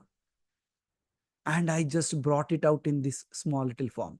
But it's a huge conversation. You won't believe that entire conversation lasted the entire night. And if I narrate you the entire thing, it would become a book on its own. Because that would be like hitting you, hammering our own selves and bringing out the best of us. But I don't think that whatever I spoke, वहां पे काव्य होते हैं और महाकाव्य होते हैं. What I try to do that is squeeze that entire big data into a small data that the software people understand in a better language. So the complexity of the thoughts to simple sentences. But don't worry, the essence is still the same. Okay? So let's continue. And this story still reminds me that we all carry that fire of Durvasa within us. The anger, the pride, the attachment to control, the thought of having all the things, all the thoughts of everything should happen as per me. But until we meet our Yakshini, आपका किस्मत खराब है, लड़के के रूप में बैठा है शायद. But till that time you meet your Yakshini, until you are shattered by your own truth, you will never know Shiva in his entirety. If you want to know Shiva, all the barriers have to be broken. And that would be complete surrenderness. Make sense? But the Yakshini tried his best to look better today, you know.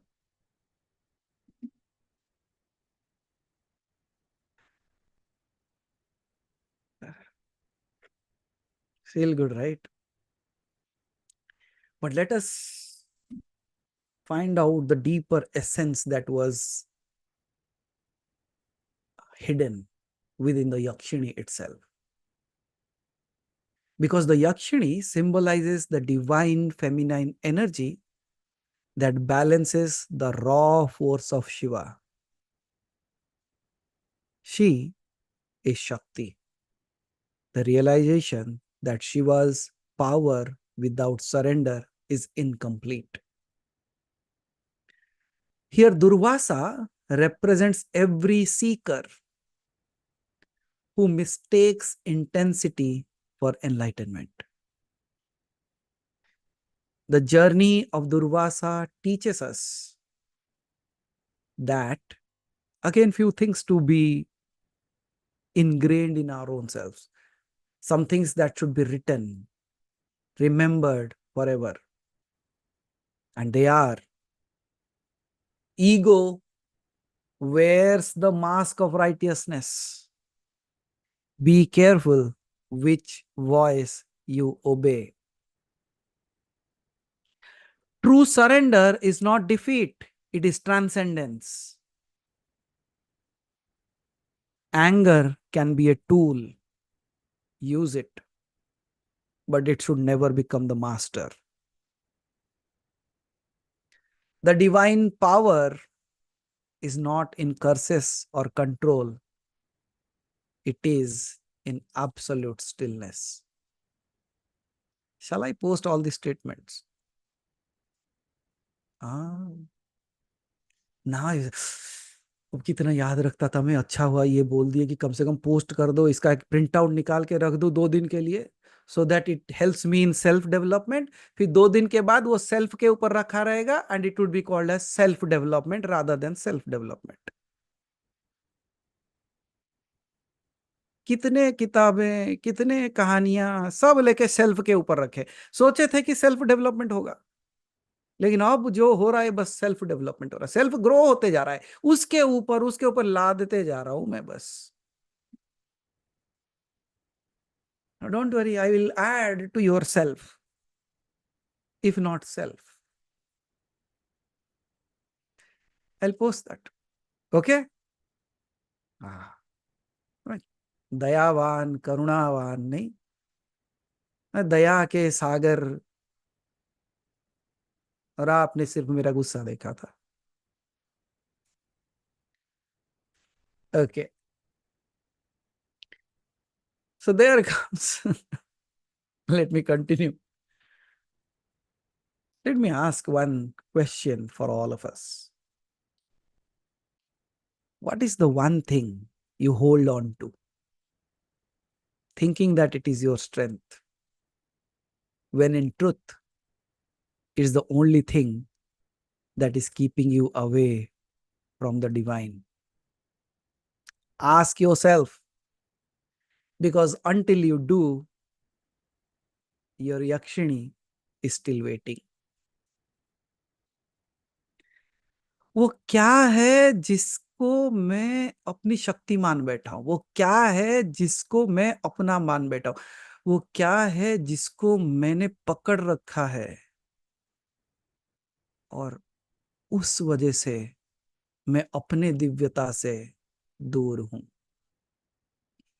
And until you ask this question, your Yakshini will be waiting, coming again and again to hammer you with questions, with stories, with satsangs, with Q&As.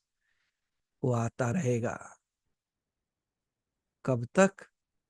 जब तक तुम जाग ना जाओ. क्योंकि जो डर गया वो मर गया, जो जग गया वो घर गया. Are you awake? Shall I continue? हाँ, जितने सर हिल रहे पता तो चल रहा है कम से कम मरे नहीं है, जिंदा है, सो नहीं गए। क्या पता यही बातें सुनते सुनते मुक्त हो गए लगा, बोले जागे ही नहीं, तो बोले इससे बेहतर क्या होता। हाँ, तुम निकल जाओगे, हम यहाँ बैठ के कहानियां सुनाते रहेंगे, नहीं। वाह, बड़ा अच्छा दायित्व दिया हुआ है हमारे ऊपर। चलो, let's talk about when we have heard about the curses of Durvasa, the transformation that he went through. Let us hear about his blessings, about his boons. Let's start with Krishna. Do you know the story of Krishna and Durvasa? You might have heard it. लेकिन बहुत रोमांचक कहानी है. Why? It such happened that one fine day, Durvasa arrived in Dwarka. क्यों आए थे? To seek Krishna's devotion towards saints and sages. अब सोचो, कोई ऐसा है जो आके कृष्ण की परीक्षा लेने आया है, और कृष्ण कृष्ण है. And then after Durvasa was well rested, a meal was served. And once he ate the meal, जो खाद्य पदार्थ दिया गया था उसे खाने के बाद, there was a bowl of payasam, और खीर जिसे कहते हो आप, है ना. उषा जी सुनते ही बोलते अभी ये मिल जाता तो अभी खा लेती मैं. So a bowl of payasam was kept, and Durvasa ate a little bit from that. And then you know what he said? Then he handed it over to Krishna and said, now you don't eat this. You take this payasam and smear all over. अब ऐसा कौन करता है? खाने के लिए देते तो भी समझ में आता था. He is saying, smear this payasam all over your body. Now all people around them say, what happened to Durvasa? He is asking Krishna to smear all over the body. But what could have been the reason for his asking? क्या हो सकता है? किसी को कोई ज्ञान है? किसी को कोई हेतु है? No? Then listen to this. Without hesitation, Krishna took it, and then he smeared it all over his body without hesitation, except on his feet. Krishna ने चरणों में क्यों न लगाया? क्योंकि कृष्ण के लिए वो एक प्रसाद था. It was like a prasadam to him. So Krishna did not smeared in his feet.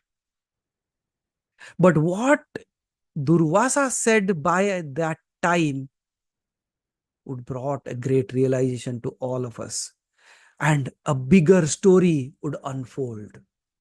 Durvasa said, in surrender, you have won invulnerability. But remember, where you do not surrender, there fate will strike. How powerful that statement is. How powerful. उन्होंने क्या कहा? तू जिस जिस जगह पे शरणागति को गया, उस जगह से तुझे रक्षा मिलेगी, और जहां तू शरणागति में नहीं गया, वहीं तुझे तेरा कर्म मारेगा. What did you realize with this? Something should strike within your head. If you know how Krishna died and what Durvasa said. कहां लगा? पैरों में लगा. अब बताओ कि दुर्वासा ने ये खीर को क्यों लगाने के लिए कहा? Why did Durvasa asked Krishna to smear it all over his body? Because Durvasa knew that Krishna is going to wrap his Leela from this world, and this world will be behest of Krishna. Krishna से दूर रह जाएगा ये संसार. तो दुर्वासा को पता था कि इसका वध तो होने वाला है एक तीर से. लेकिन अगर मैं उसको प्रोटेक्शन दे दूं, if I cover his entire body, तो तीर लगे तो भी इसको कुछ नहीं होगा. संसार कृष्ण से विच्छिन्न नहीं होगा. The world will not be taken away from Durvasa. Why do you eat prasadam?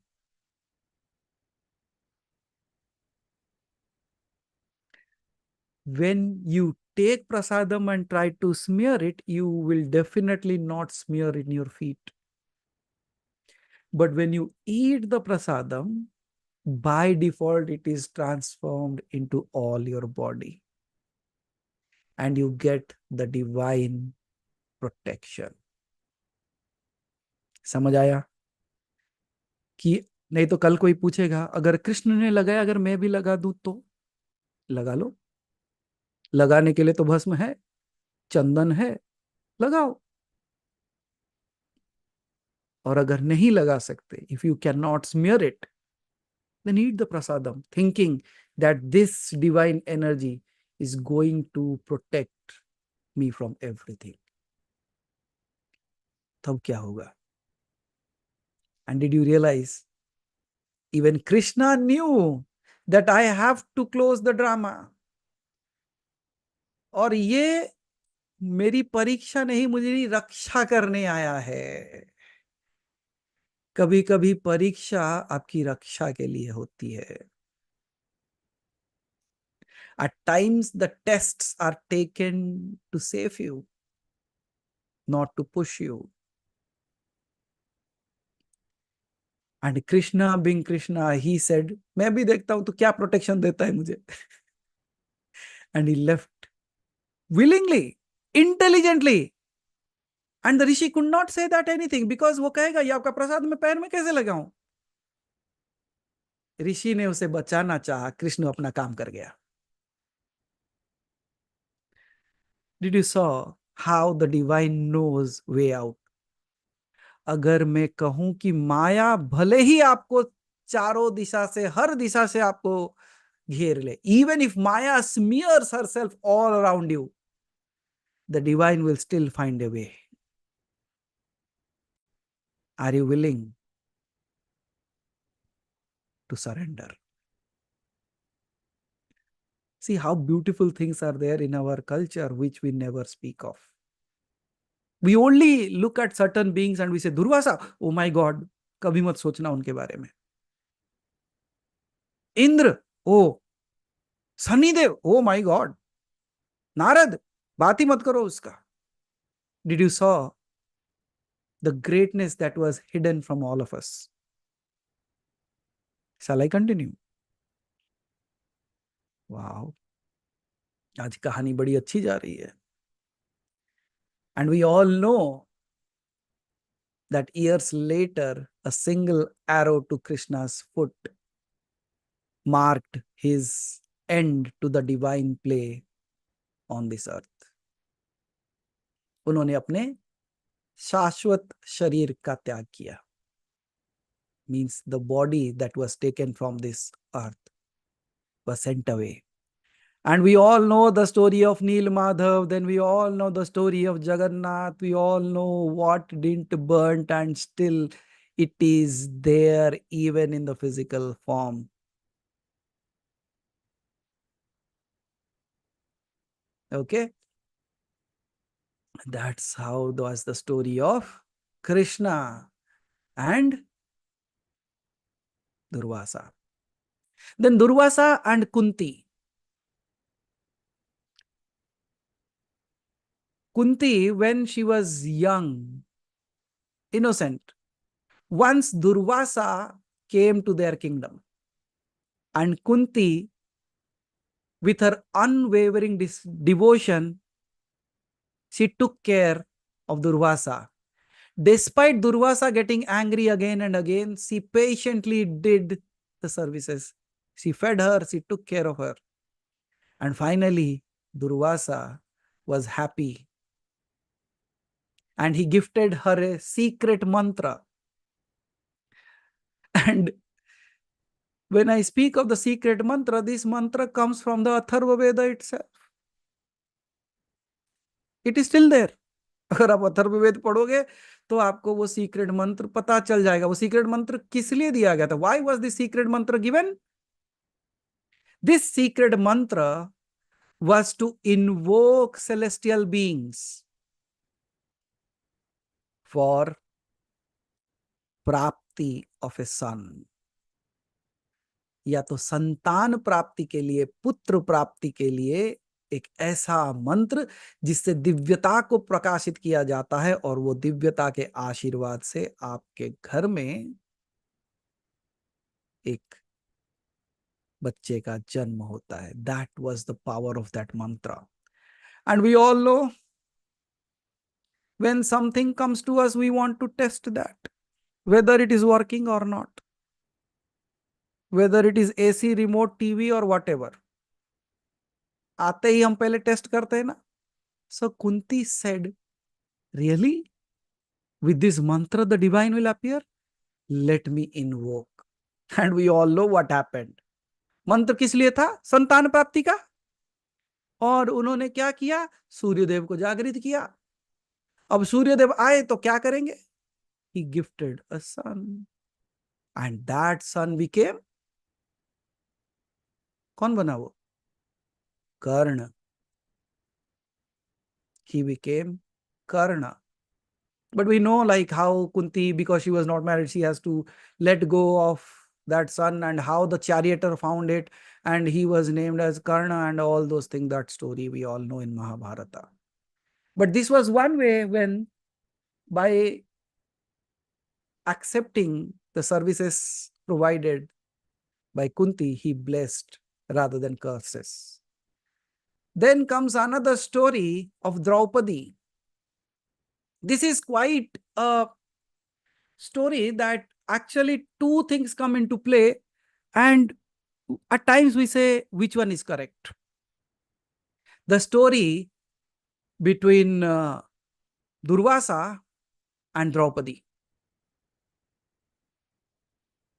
This story comes one fine day. It is said like Durvasa was taking bath and his clothes were swept away, or rather somewhere it is mentioned as like the wind actually took it off. And in that moment, Draupadi rushed to cover him. Draupadi gave clothes to Durvasa. And then Durvasa, seeing her kindness, he gave her a blessing. He said, a heart that gives shall never be left bare. एक हृदय जो देना जानता है वो कभी निर्वस्त्र नहीं रहेगा. Where did this boon worked? This boon worked when Draupadi was pulled into the sabha, चीर हरण के समय. And there the question appears in the mind. We say, but we have seen in Mahabharata that once Krishna's finger was cut and Draupadi took a like tore off it. So there are two stories to that. But in this case, when this story appears, it was this very boon that protected Draupadi in the halls of injustice. When Dusasana attempted to disrobe her, as the wicked prince pulled at the sari, an unseen force of Krishna, a never-ending stream of cloth, shielded her modesty. Durvasa's word had woven a fabric that even evil could not unravel. Durvasa का जो वरदान था वो इतना तीव्र था कि दुशासन उसको तोड़ नहीं पाया. That's the power of blessing. And there are other stories. Do you have time? And let me tell you why I am continuing the stories, because next Sunday and next Sunday I am not there. So better you listen to my stories. Fill up the quota. ये कैसा हाल है बताइए, जब कभी कभी होता है ना, आपका the watchman of your locality he comes ringing the bell of every door and everybody say why are you ringing the bell of every door. Sir पानी बंद हो जाएगा, पकड़ के रख लो. Hold the water might be stopped for some time. So till then, how about these stories continue to stay with you? Is it okay? Now he will listen to my stories. Wow. So there are, I'll just wrap it up faster.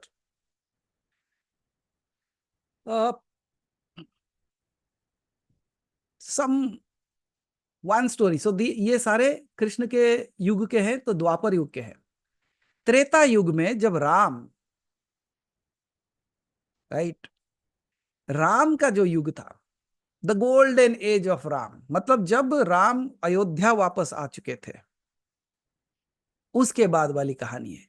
जब दुर्वासा राम से मिले, when Durvasa went to meet Ram, and you see, we have to decide when he visited there, was it a curse or was it a blessing? You have to decide this. So once, now if you remember the story of Ram, हम सबको पता है कि राम जैसा राजा नहीं और लक्ष्मण जैसा भ्राता नहीं. आप भरत शत्रुघ्न को कह सकते हो, they were no less than them, लेकिन लक्ष्मण ऐसे थे जो राम के बिना कभी नहीं रहे. And that was a space where Durvasa once went to the Nagari, the kingdom of Ayodhya. And once again, through this story, you will realize that how destiny has designed all the things. And as we all know, like it was the time of King Ram, the divine king who ruled with unwavering dharma. But as we know, he also had to wrap up his Leela one fine day. So one day, Yama, the god of death, arrived for a private conversation with Rama. अब सोचो, यमराज राम के पास क्यों आएगा? यमराज आपके पास क्यों आएगा? Meeting करने? और Yamraj came because he knew that if Ram had to leave his body, Hanuman won't allow. You remember when Lakshman was hit with the arrow and he was on the verge of death, what Hanuman said? Hanuman said, "Don't worry, Ram, I am going to bring the medicine. If I cannot bring the medicine, I will squeeze the moon and bring out the elixir of life." क्योंकि कहते हैं कि चंद्रमा में अमृत है. I will squeeze the moon so that that elixir would awake Lakshman. And if Lakshman has to die, if the day the sun appears, जैसे मैंने बचपन में, in my childhood I have engulfed the sun, I will engulf the entire creation so that nothing happens to Lakshmana. That was the power of a bhakta. Now think of Yamaraj, what he must be thinking. So Yama came to Rama. नाम में बस य और र का फर्क है. So Yama came to Rama and they were thinking like how to close this, because until Hanuman is there, he's not going to leave us. वो क्या करेगा? यमराज को ही पीट देगा. So they were sitting and conspiring, and they said that no one should be allowed into the room, and if anybody comes, he has to die. उसे मरना पड़ेगा. And what did Ram did? He said, Lakshman, stay guard at the doors. No one should enter into the room. And you see how beautiful planning has been done. In that moment, Durvasa comes. And Durvasa, when he was coming, he was rushing. He says, I want to meet Ram right away. Why do you think he was in such a rush? Why do you think he was in such a hurry? Must be the same story, right? He must be knowing that Rama is now conspiring to leave the world and sitting with Yama and discussing the plan. And he wanted to stop that. So he wanted to enter. But Lakshmana did not allow him to go. And Durvasa said, don't you know me? If you don't allow me, I will not only burn you, I will burn the entire Ayodhya city. Now, did you saw the anger of Durvasa was considered to safeguard a bigger cause. And then Lakshmana was bound because he knew Ram has promised whoever enters the door, he has to die. But what should I do? Shall I think of saving myself or our kingdom?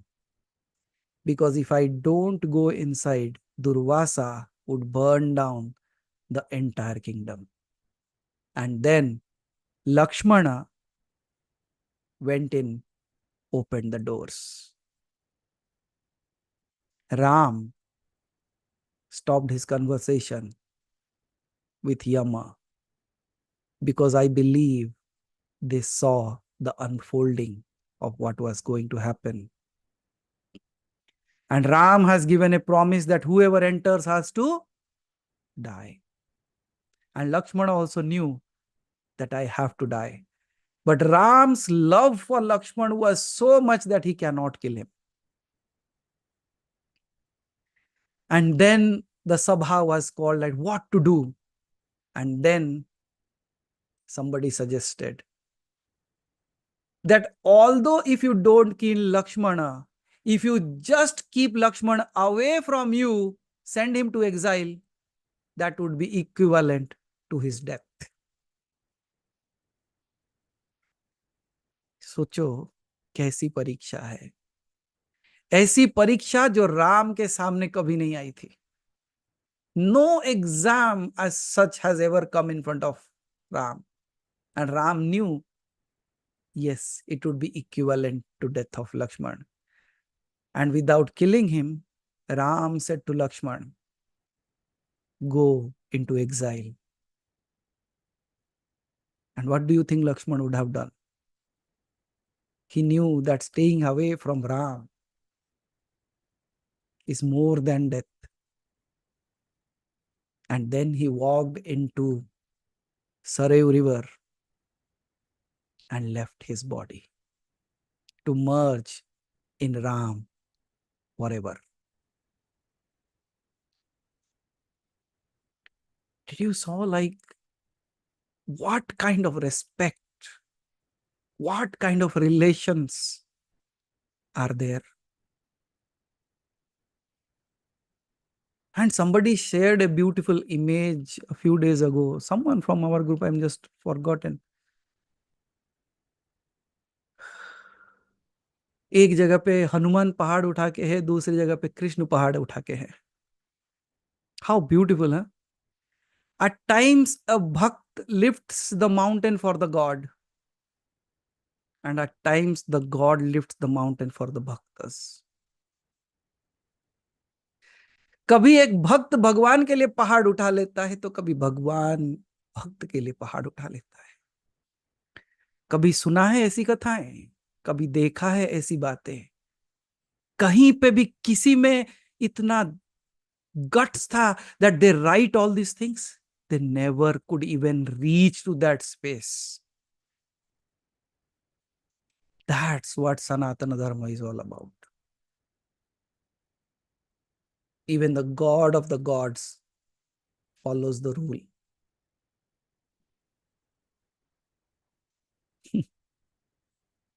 और हमें लगता है कि हमारे साथ बहुत बुरा हुआ. So bad things happen to us. So many things are happening to us. Why this is happening to me? तो आपने राम की पीड़ा नहीं सही होगी.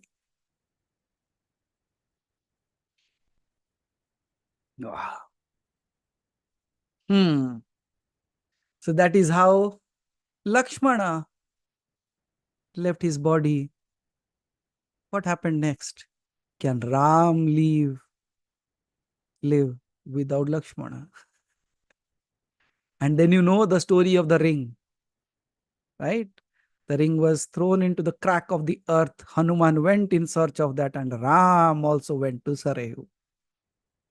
और उस नदी में अपने शरीर को विलीन कर देते हैं और अपने लक्ष्मण के साथ मिल जाते हैं. जैसे भक्त भगवान के साथ मिल जाता है, क्या आपने देखा भगवान भक्त के साथ मिल गया?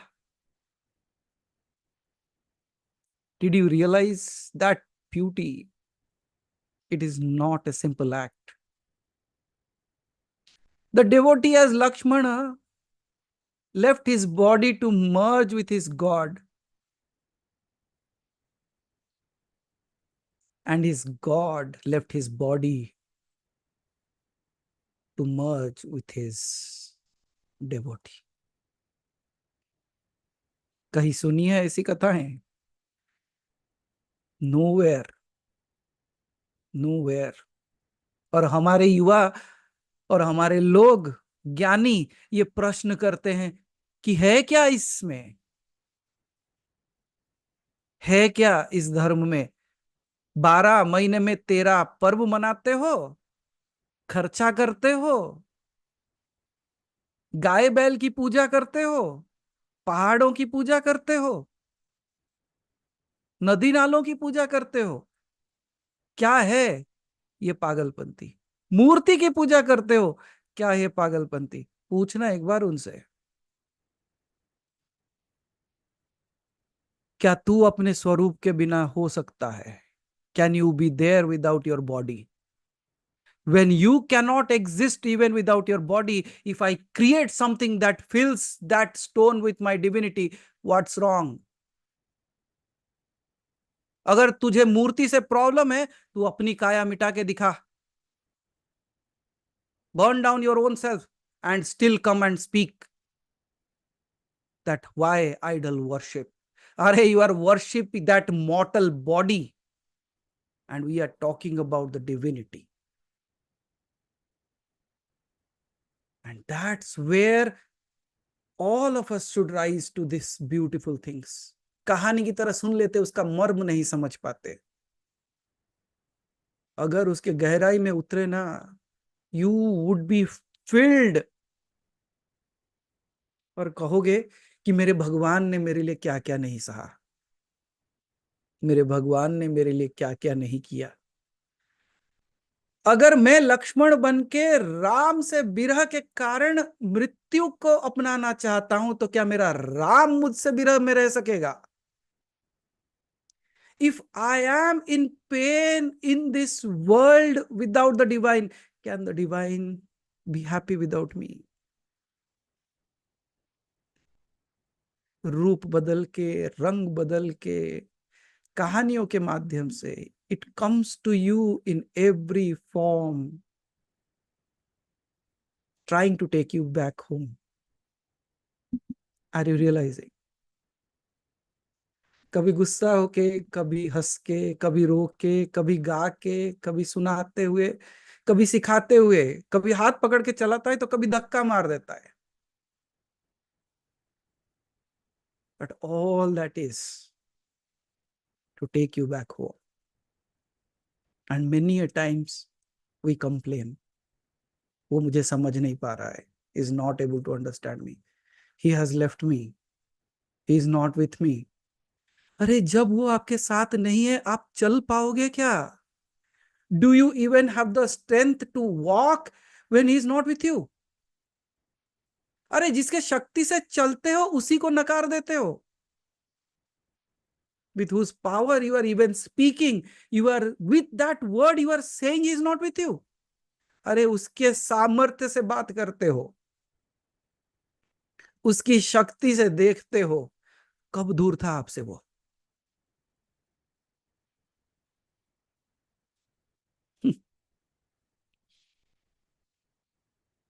इसीलिए हम कहते मान मत लो, जान लो. Don't just say that I am that, become that. क्या पड़ी हुई है 3-3 घंटा यहाँ बैठे हो आप? क्या मुझे क्या पड़ा हुआ है, मैं बैठ के यहाँ 3-3 घंटा बात करूं?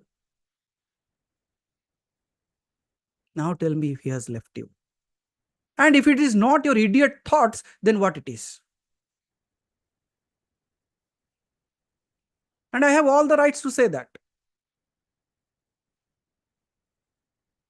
Yes or no? अगर बुरा लगा, very good, intentional था. If I saying you an idiot hurts you, how much it should hurt the divine when you say that he has left you?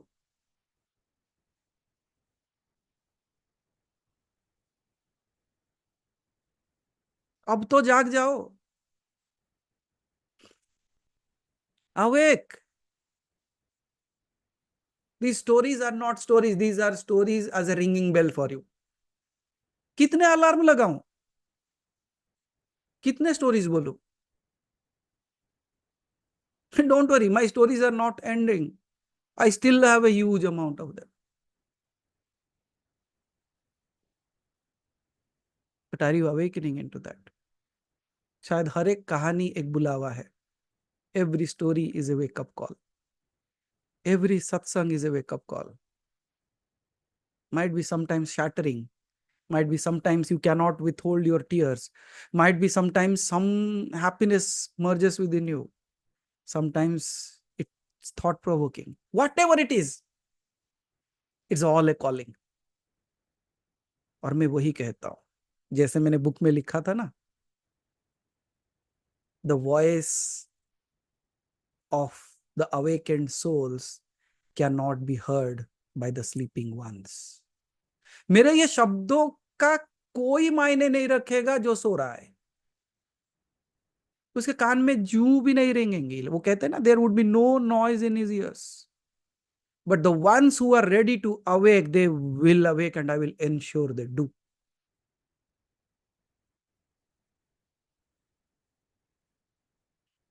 अब बताओ, क्या आप लक्ष्मण हो? अब बताओ, क्या आप राम हो? Are you Lakshman? Are you Ram? या आप वो हनुमान हो जो चंद्रमा को निचोड़ दे अपने भगवान के लिए, जो सूर्य को निगल ले अपने भगवान के लिए? और उस भगवान को देखो, अपने भक्त से इतना भयभीत है कि मुझे जाने नहीं देगा. कभी सुना है ऐसी कहानी जहां भगवान से उसका भक्त की भक्ति बड़ी हो जाए कि भगवान को छुप के भागना पड़े? है ऐसी सामर्थ्य आप में? और देखा, उसका भगवान जब भागया, हनुमान ने कहा तू भागा है ना, मैं भी यहीं रुकूंगा क्योंकि तूने मुझे अपने साथ नहीं लेके गए और तेरा ही नाम लेता रहूंगा. Have you ever thought in that way?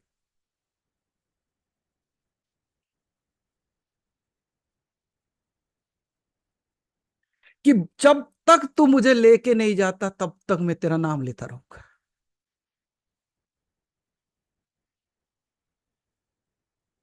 Up until you take me,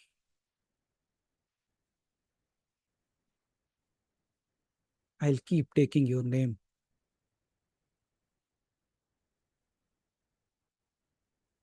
और मेरे ये प्राण तब तक ना जाए जब तक तू स्वयं ना आए।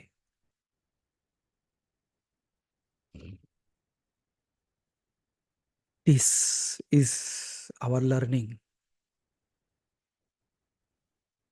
This is our realizations.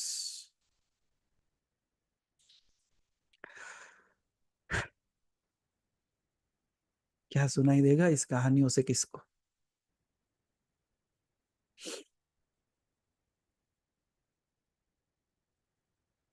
But I won't allow you to go with these teary eyes. ऐसे तो ना आपको जाने दूंगा ना खुद जाऊंगा। Sorry, I could not. But when you feel the pain that they might have gone, what pain is there in my life?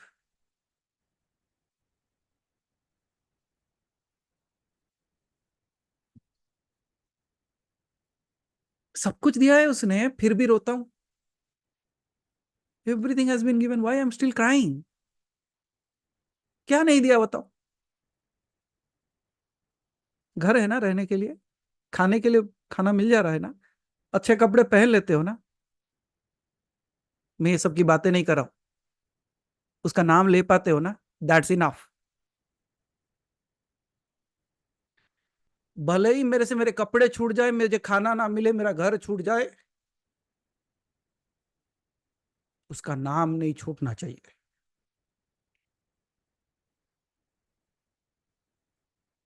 His biggest blessing is not in my possessions.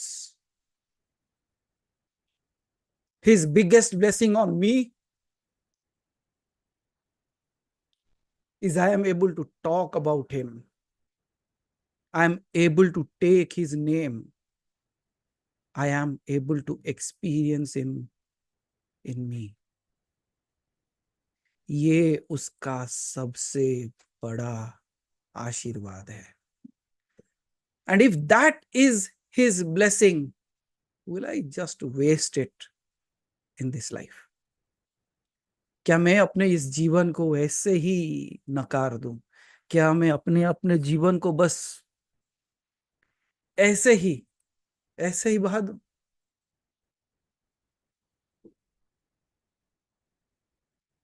What are you deciding?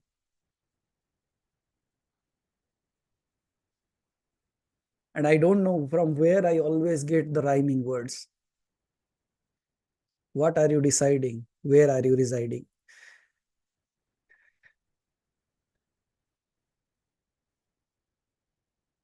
That's make all the difference.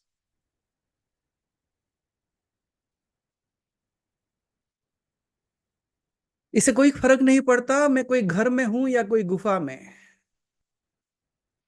लेकिन मेरे हृदय रूपी घर और गुफा में बस उसका वास है।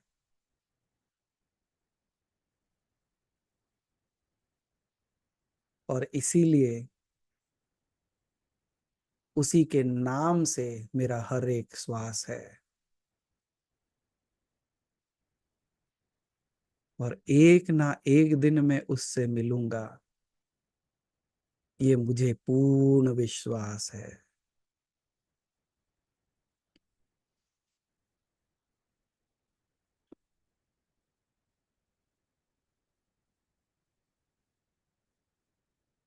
Let me tell you two more stories because I won't allow you to go with this kind of eyes. लोग क्या कहेंगे, कहाँ जाके क्या सुन के आए कि रो रहे हो?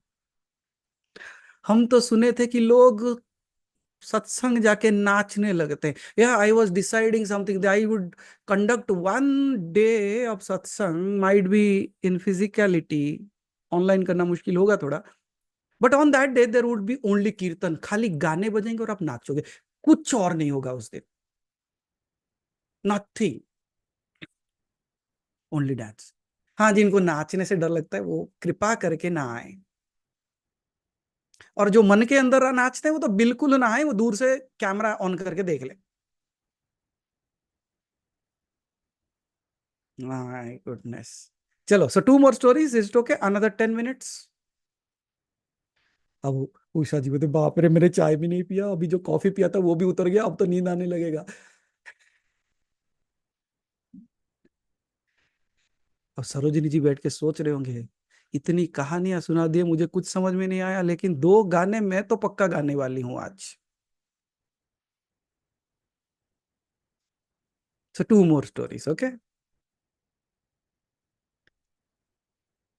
One more story. Actually, Durvasa met Draupadi twice. एक बार जब द्रौपदी ने उनको साड़ी दिया था, ठीक है। दूसरी बार देर वॉज, हम सब जानते हैं कि like the Pandavas were sent in exile, right? उनको अज्ञातवास में भेज दिया गया था, ठीक है। This is the story from that time. During the exile, पांडवों को जब एग्जाइल में थे, when fortune had turned their back for the Pandavas, Duryodhana cunningly requested Durvasa to visit the Pandavas along all his followers. He had a big following, and Duryodhana requested Durvasa, why don't you go and see what the Pandavas are doing, and why don't you eat what they are cooking? And then Durvasa का अच्छा ख्याल रखता, like Duryodhana, along with Sakuni, took good care of Durvasa and requested him, can you do this? He said, why not? I have eaten with you. Now I will go and have food with the Pandavas. And then Durvasa goes. Durvasa reaches to the place where the Pandavas were residing at that moment, along with his disciples, as instigated by Duryodhana. And then Durvasa said, we are going to take a bath. It is afternoon, late afternoon now. We are all hungry. We are going to take bath. Prepare the food for us. It was no big deal. It was no big deal because they had something called as the Akshaya Patra. But the Akshaya Patra had a rule. Because when Durvasa demanded that prepare food for us, Draupadi's heart started trembling because she had already eaten. And the Akshaya Patra, the magical vessel that provided unlimited food, was now empty. Because as per the rule, once Draupadi ate, the Patra will be empty for that day. And now Draupadi has already eaten. And in desperation, whom would Draupadi called? She called upon her friend, Lord Krishna. जानते हो ना, कृष्ण को भी वो सखा मानती थी. So then she called upon Krishna. And Krishna, with a all-knowing divine smile, just like you all smiling now, he came because he knew the solutions. He just came and said, bring me the vessel. And when the vessel was brought, what he saw, that one single grain of rice was stuck to one of its side. वो पात्र के एक जगह पे एक दाना चावल लगा हुआ था. And then said, Krishna says, I am the Lord of this cosmos. If I am satiated, the entire cosmos will be satiated. And he takes that one rice and eats it as if he is absolutely satiated with this. And for unknown reasons, King Durvasa and all his disciples who were taking bath suddenly felt that they are no more hungry. They all felt so filled up that they never returned back to the Pandavas. They left after bathing. That is another way how Durvasa became a vehicle to showcase the supremacy of Lord Vishnu, Krishna. बोलो बांके बिहारी लाल की जय.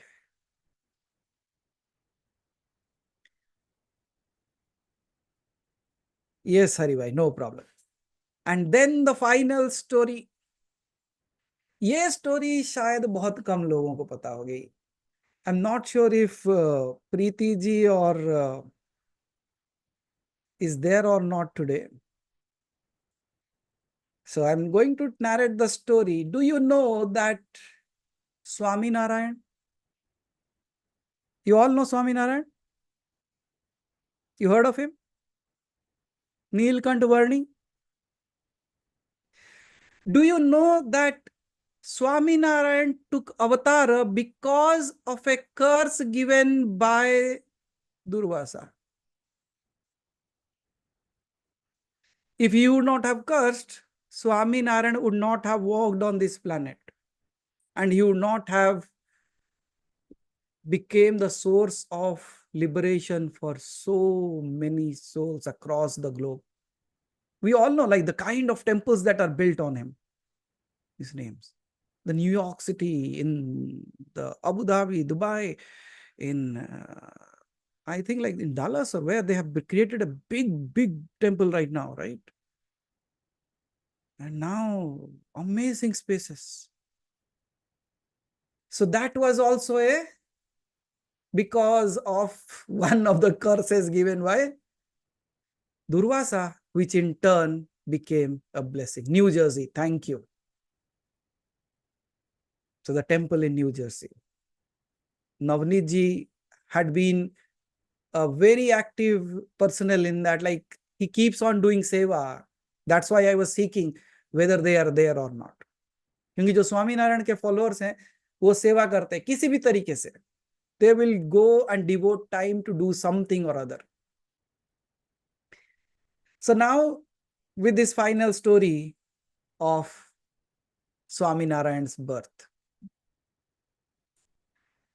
as we all thought earlier that Durva's fury must be bringing destruction, but it was not true. Because sometimes it was the very force that shaped destiny in the grandest and the most beautiful way. In the celestial abode of Badrinath, the great sages were sitting and listening to the divine discourse of Nar Narayan. एक ऐसा दिन जहां पे नर नारायण बैठ के सत्संग कर रहे थे और उसको बैठ के बहुत सारे ऋषि मुनि सुन रहे थे. It is the story of that setting. And then among them was one of the being named as Uddhava, the devoted companion of Lord Krishna.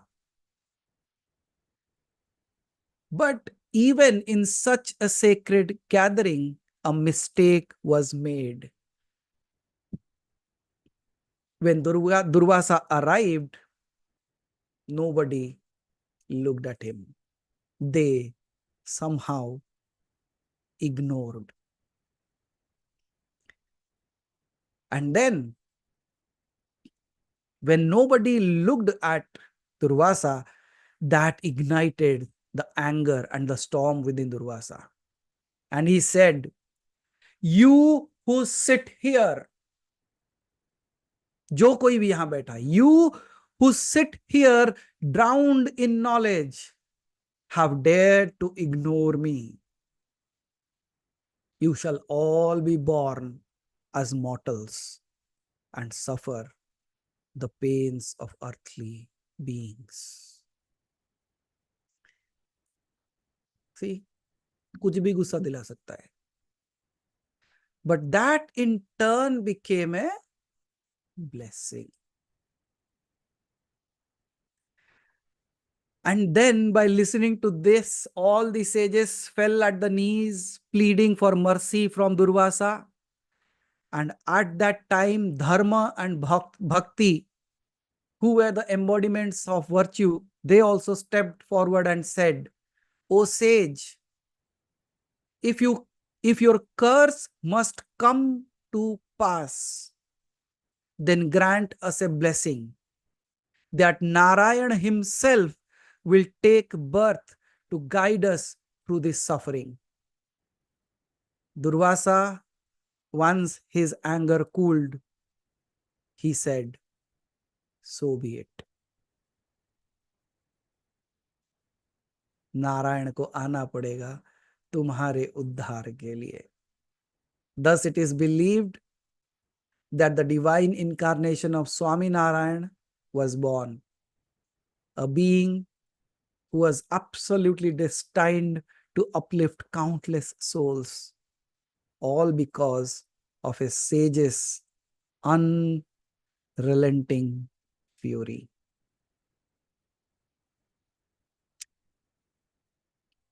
Beautiful, na?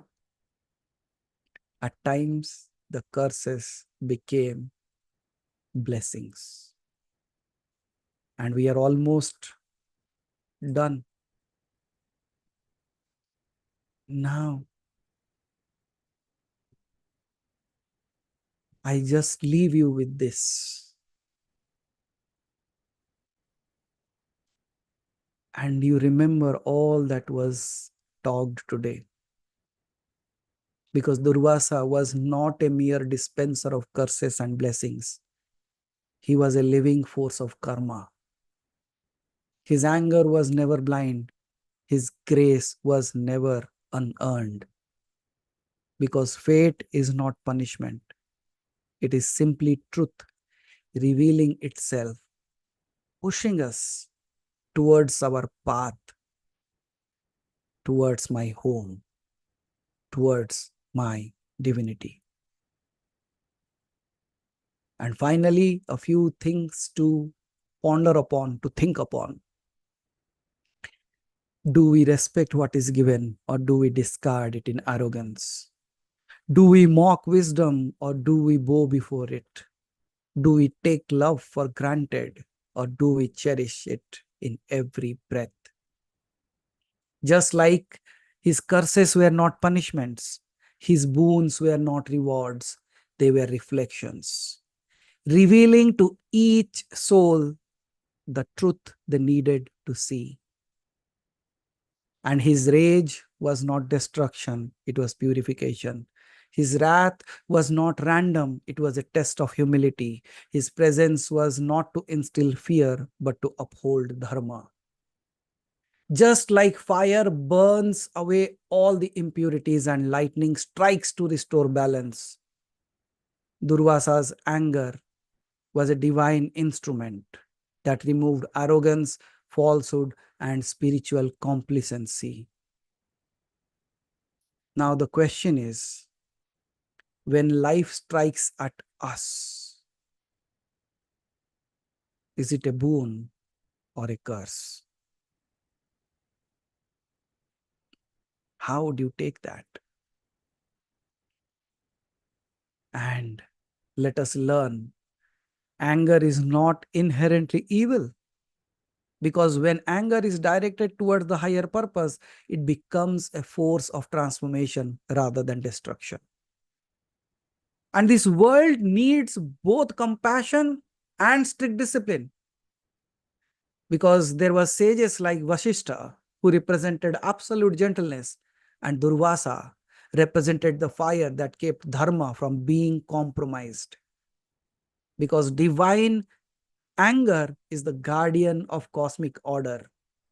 Without Durvasa's presence, arrogance, and negligence, without Durvasa, all this arrogance, the negligence would go unchecked. And finally, Durvasa's story is not just a tale from the scriptures. It's a reflection of our inner energies within us all. His fiery presence symbolizes the Kundalini Shakti, the hidden power within each soul that, when awakened, burns away all ignorance and takes us towards enlightenment.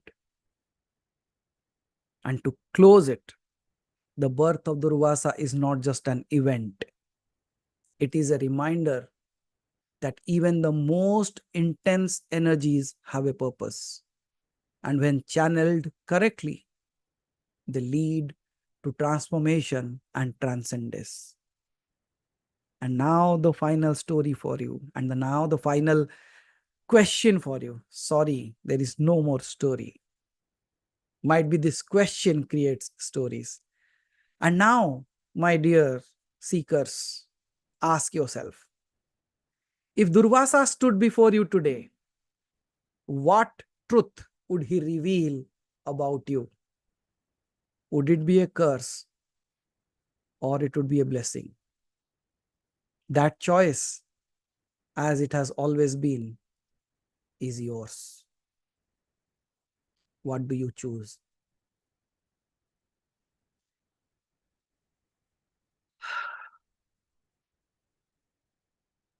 With this, I would like to bring a halt to my voice. मैं अपने वाणी को विराम देता हूं. And I believe that lot was learnt. And it was not just the story of Durvasa. It was the story of our liberation. And that's why I chose the name, From Curse to Liberation, from the world to divinity. And thank you so much for listening to me for that long. I don't know how you survived 3 hours.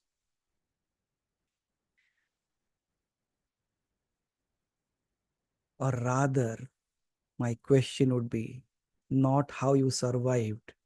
My question is, how did you awaken in these 3 hours?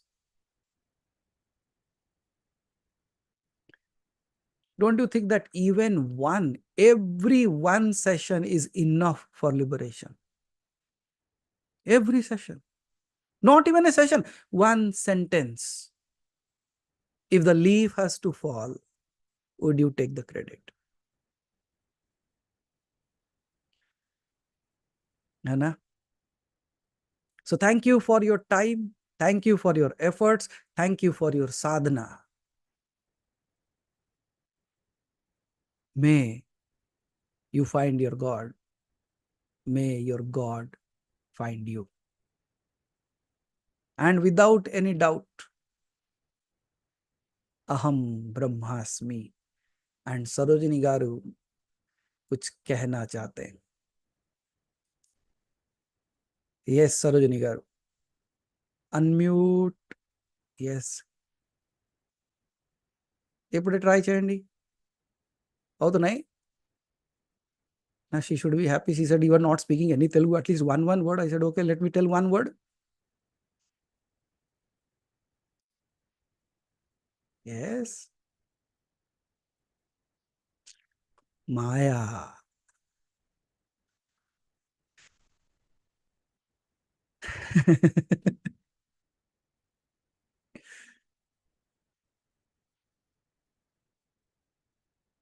Then you have to record. Those who want to record and send, they will record and send. जो अपने अंदर रखना चाहते हैं वो उनके अंदर ही रहेगा. जो बताना चाहते हैं वो संसार के लिए अपना द्वार खोल देगा. Let's try. Okay. So no problem. I think like Sarojini Garu is not able to unmute herself. Because let me give another try. Okay. She is still happy. So we can see her smile and say, okay, she's happy. And later on might be some other day when we are doing the session. Most probably I'll be there this Wednesday for Q&A. So we will call upon her and she has to say what she has to say. Or else record and send, or else type and send. And all of you, those who had not slept today, share it. What was it for you today? और बाकी जिसका नहीं आया, मुझे समझ में आएगा कि वो सो गया था. जिसका अभी आएगा, मुझे पता चल जाएगा कि इसने पूरा सुना है. जिसका लेट से आएगा, वो पता चल जाएगा ये YouTube से सुना है.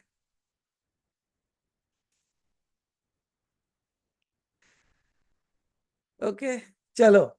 However, whatever it is, I feel like every one of us experiences different things. And the reason why we share it is because I might see it from a perspective that you might not have. जैसे ये कहानियां जो भी मैंने बताया आपने इतनी बार सुनी होंगी, लेकिन जो the way we brought it out today, didn't you found a beautiful expression in that? So who knows, you might express better than me. Who knows, with one word of yours becomes liberation for a Angulimal और ए दस्यु रत्नाकर. रत्नाकर को एक शब्द ने बदल दिया ना, आपका एक शब्द क्यों नहीं बदल सकता? So I will be waiting to read what you experience, not in personal messages. कई लोग धीरे से मुझे मैसेज कर देते हैं और कहते मैंने तो शेयर किया ना, वो हमारा हाल ऐसा है कि कृष्ण जैसा कि दुर्वासा ने दिया है, लगाओ. लगा तो लोगे, पैर पे कैसे छुओगे क्योंकि दुर्वासा ने खाया है. हमारा हाल वैसा है कि जब पर्सनली हमको किसी ने भेजा है, हम ग्रुप में कैसे डालें. अब समझो धर्म संकट क्या होता है. हमको बार बार डालते हो, अब संभालो. बोलो बाके बिहारी लाल की जय. राधे राधे. अब आएगा मजा, क्योंकि शिव को तो बोलते हो प्रभु तुम तो दयालु हो, तुम संभाल लोगे, मैं तुमको भेज दे तो भी तुम मान लोगे. कृष्ण नहीं मानता. That's why we say wisdom of Krishna, freedom of Shiva. And Abha ji अभी बोल देंगे, बोलेंगे लिख नहीं सकती गुरुजी माफ कीजिएगा, मैं बोल देती हूँ. मैं अभी बोल देती हूँ क्योंकि कंपलसरी है भेजना, तो अभी की अभी फ्री. दो ही लाइनें सीखी है गुरुजी, वही बताए दे रही हूँ जी. सुनो ना सुनो, ये है मर्जी तुम्हारी, मगर मैं तो हरदम पुकारा करूंगा. रखोगे जिस हाल में भी मुझे तुम, वहीं बाट तेरी निहारा करूंगा. वाह धन्यवाद, बहुत बहुत धन्यवाद. वाह वाह वाह वाह. Beautiful beautiful. कहाँ गए? Okay, so here I come again on to the screen. Okay, धन्यवाद आभा जी. मुझे अगर आपने ये गाना पहले दिया होता तो मैं यही गा के चला जाता. 3 घंटे क्यों बात किया मैं बैठ के. धन्यवाद धन्यवाद. काव्य को महाकाव्य में परिणित करने के लिए धन्यवाद. Oh my God. चलो, सो मैं सोच रहा था कि आज गाना नहीं सुनने को मिलेगा, but somehow that happened. Somehow we got to listen to the song. How many of you have seen the video that was posted of Shivratri? Oh, they have done a great job after years of wait. Because every year I used to follow, कहाँ गया video? Finally, this has come. So thank you. May wherever you are traveling, you find the divinity, because you are traveling towards the divinity only. Whether you are traveling alone with your family, may you find your divinity and your divinity find you. Okay? Thank you so much for time, efforts, and your sadhana. Continue that. I will come back again to wake you up. Until then, Aham Brahmasmi Tattvamasi. Har Har Mahadev. And today there is, Haribhai has gone somewhere, so I have to close it. So I will end the session. Thank you so much. See you again on Wednesday. Haribhai यही कहते हैं ना last में. Thank you all divine souls. See you again on Wednesday. और ये कहते ही है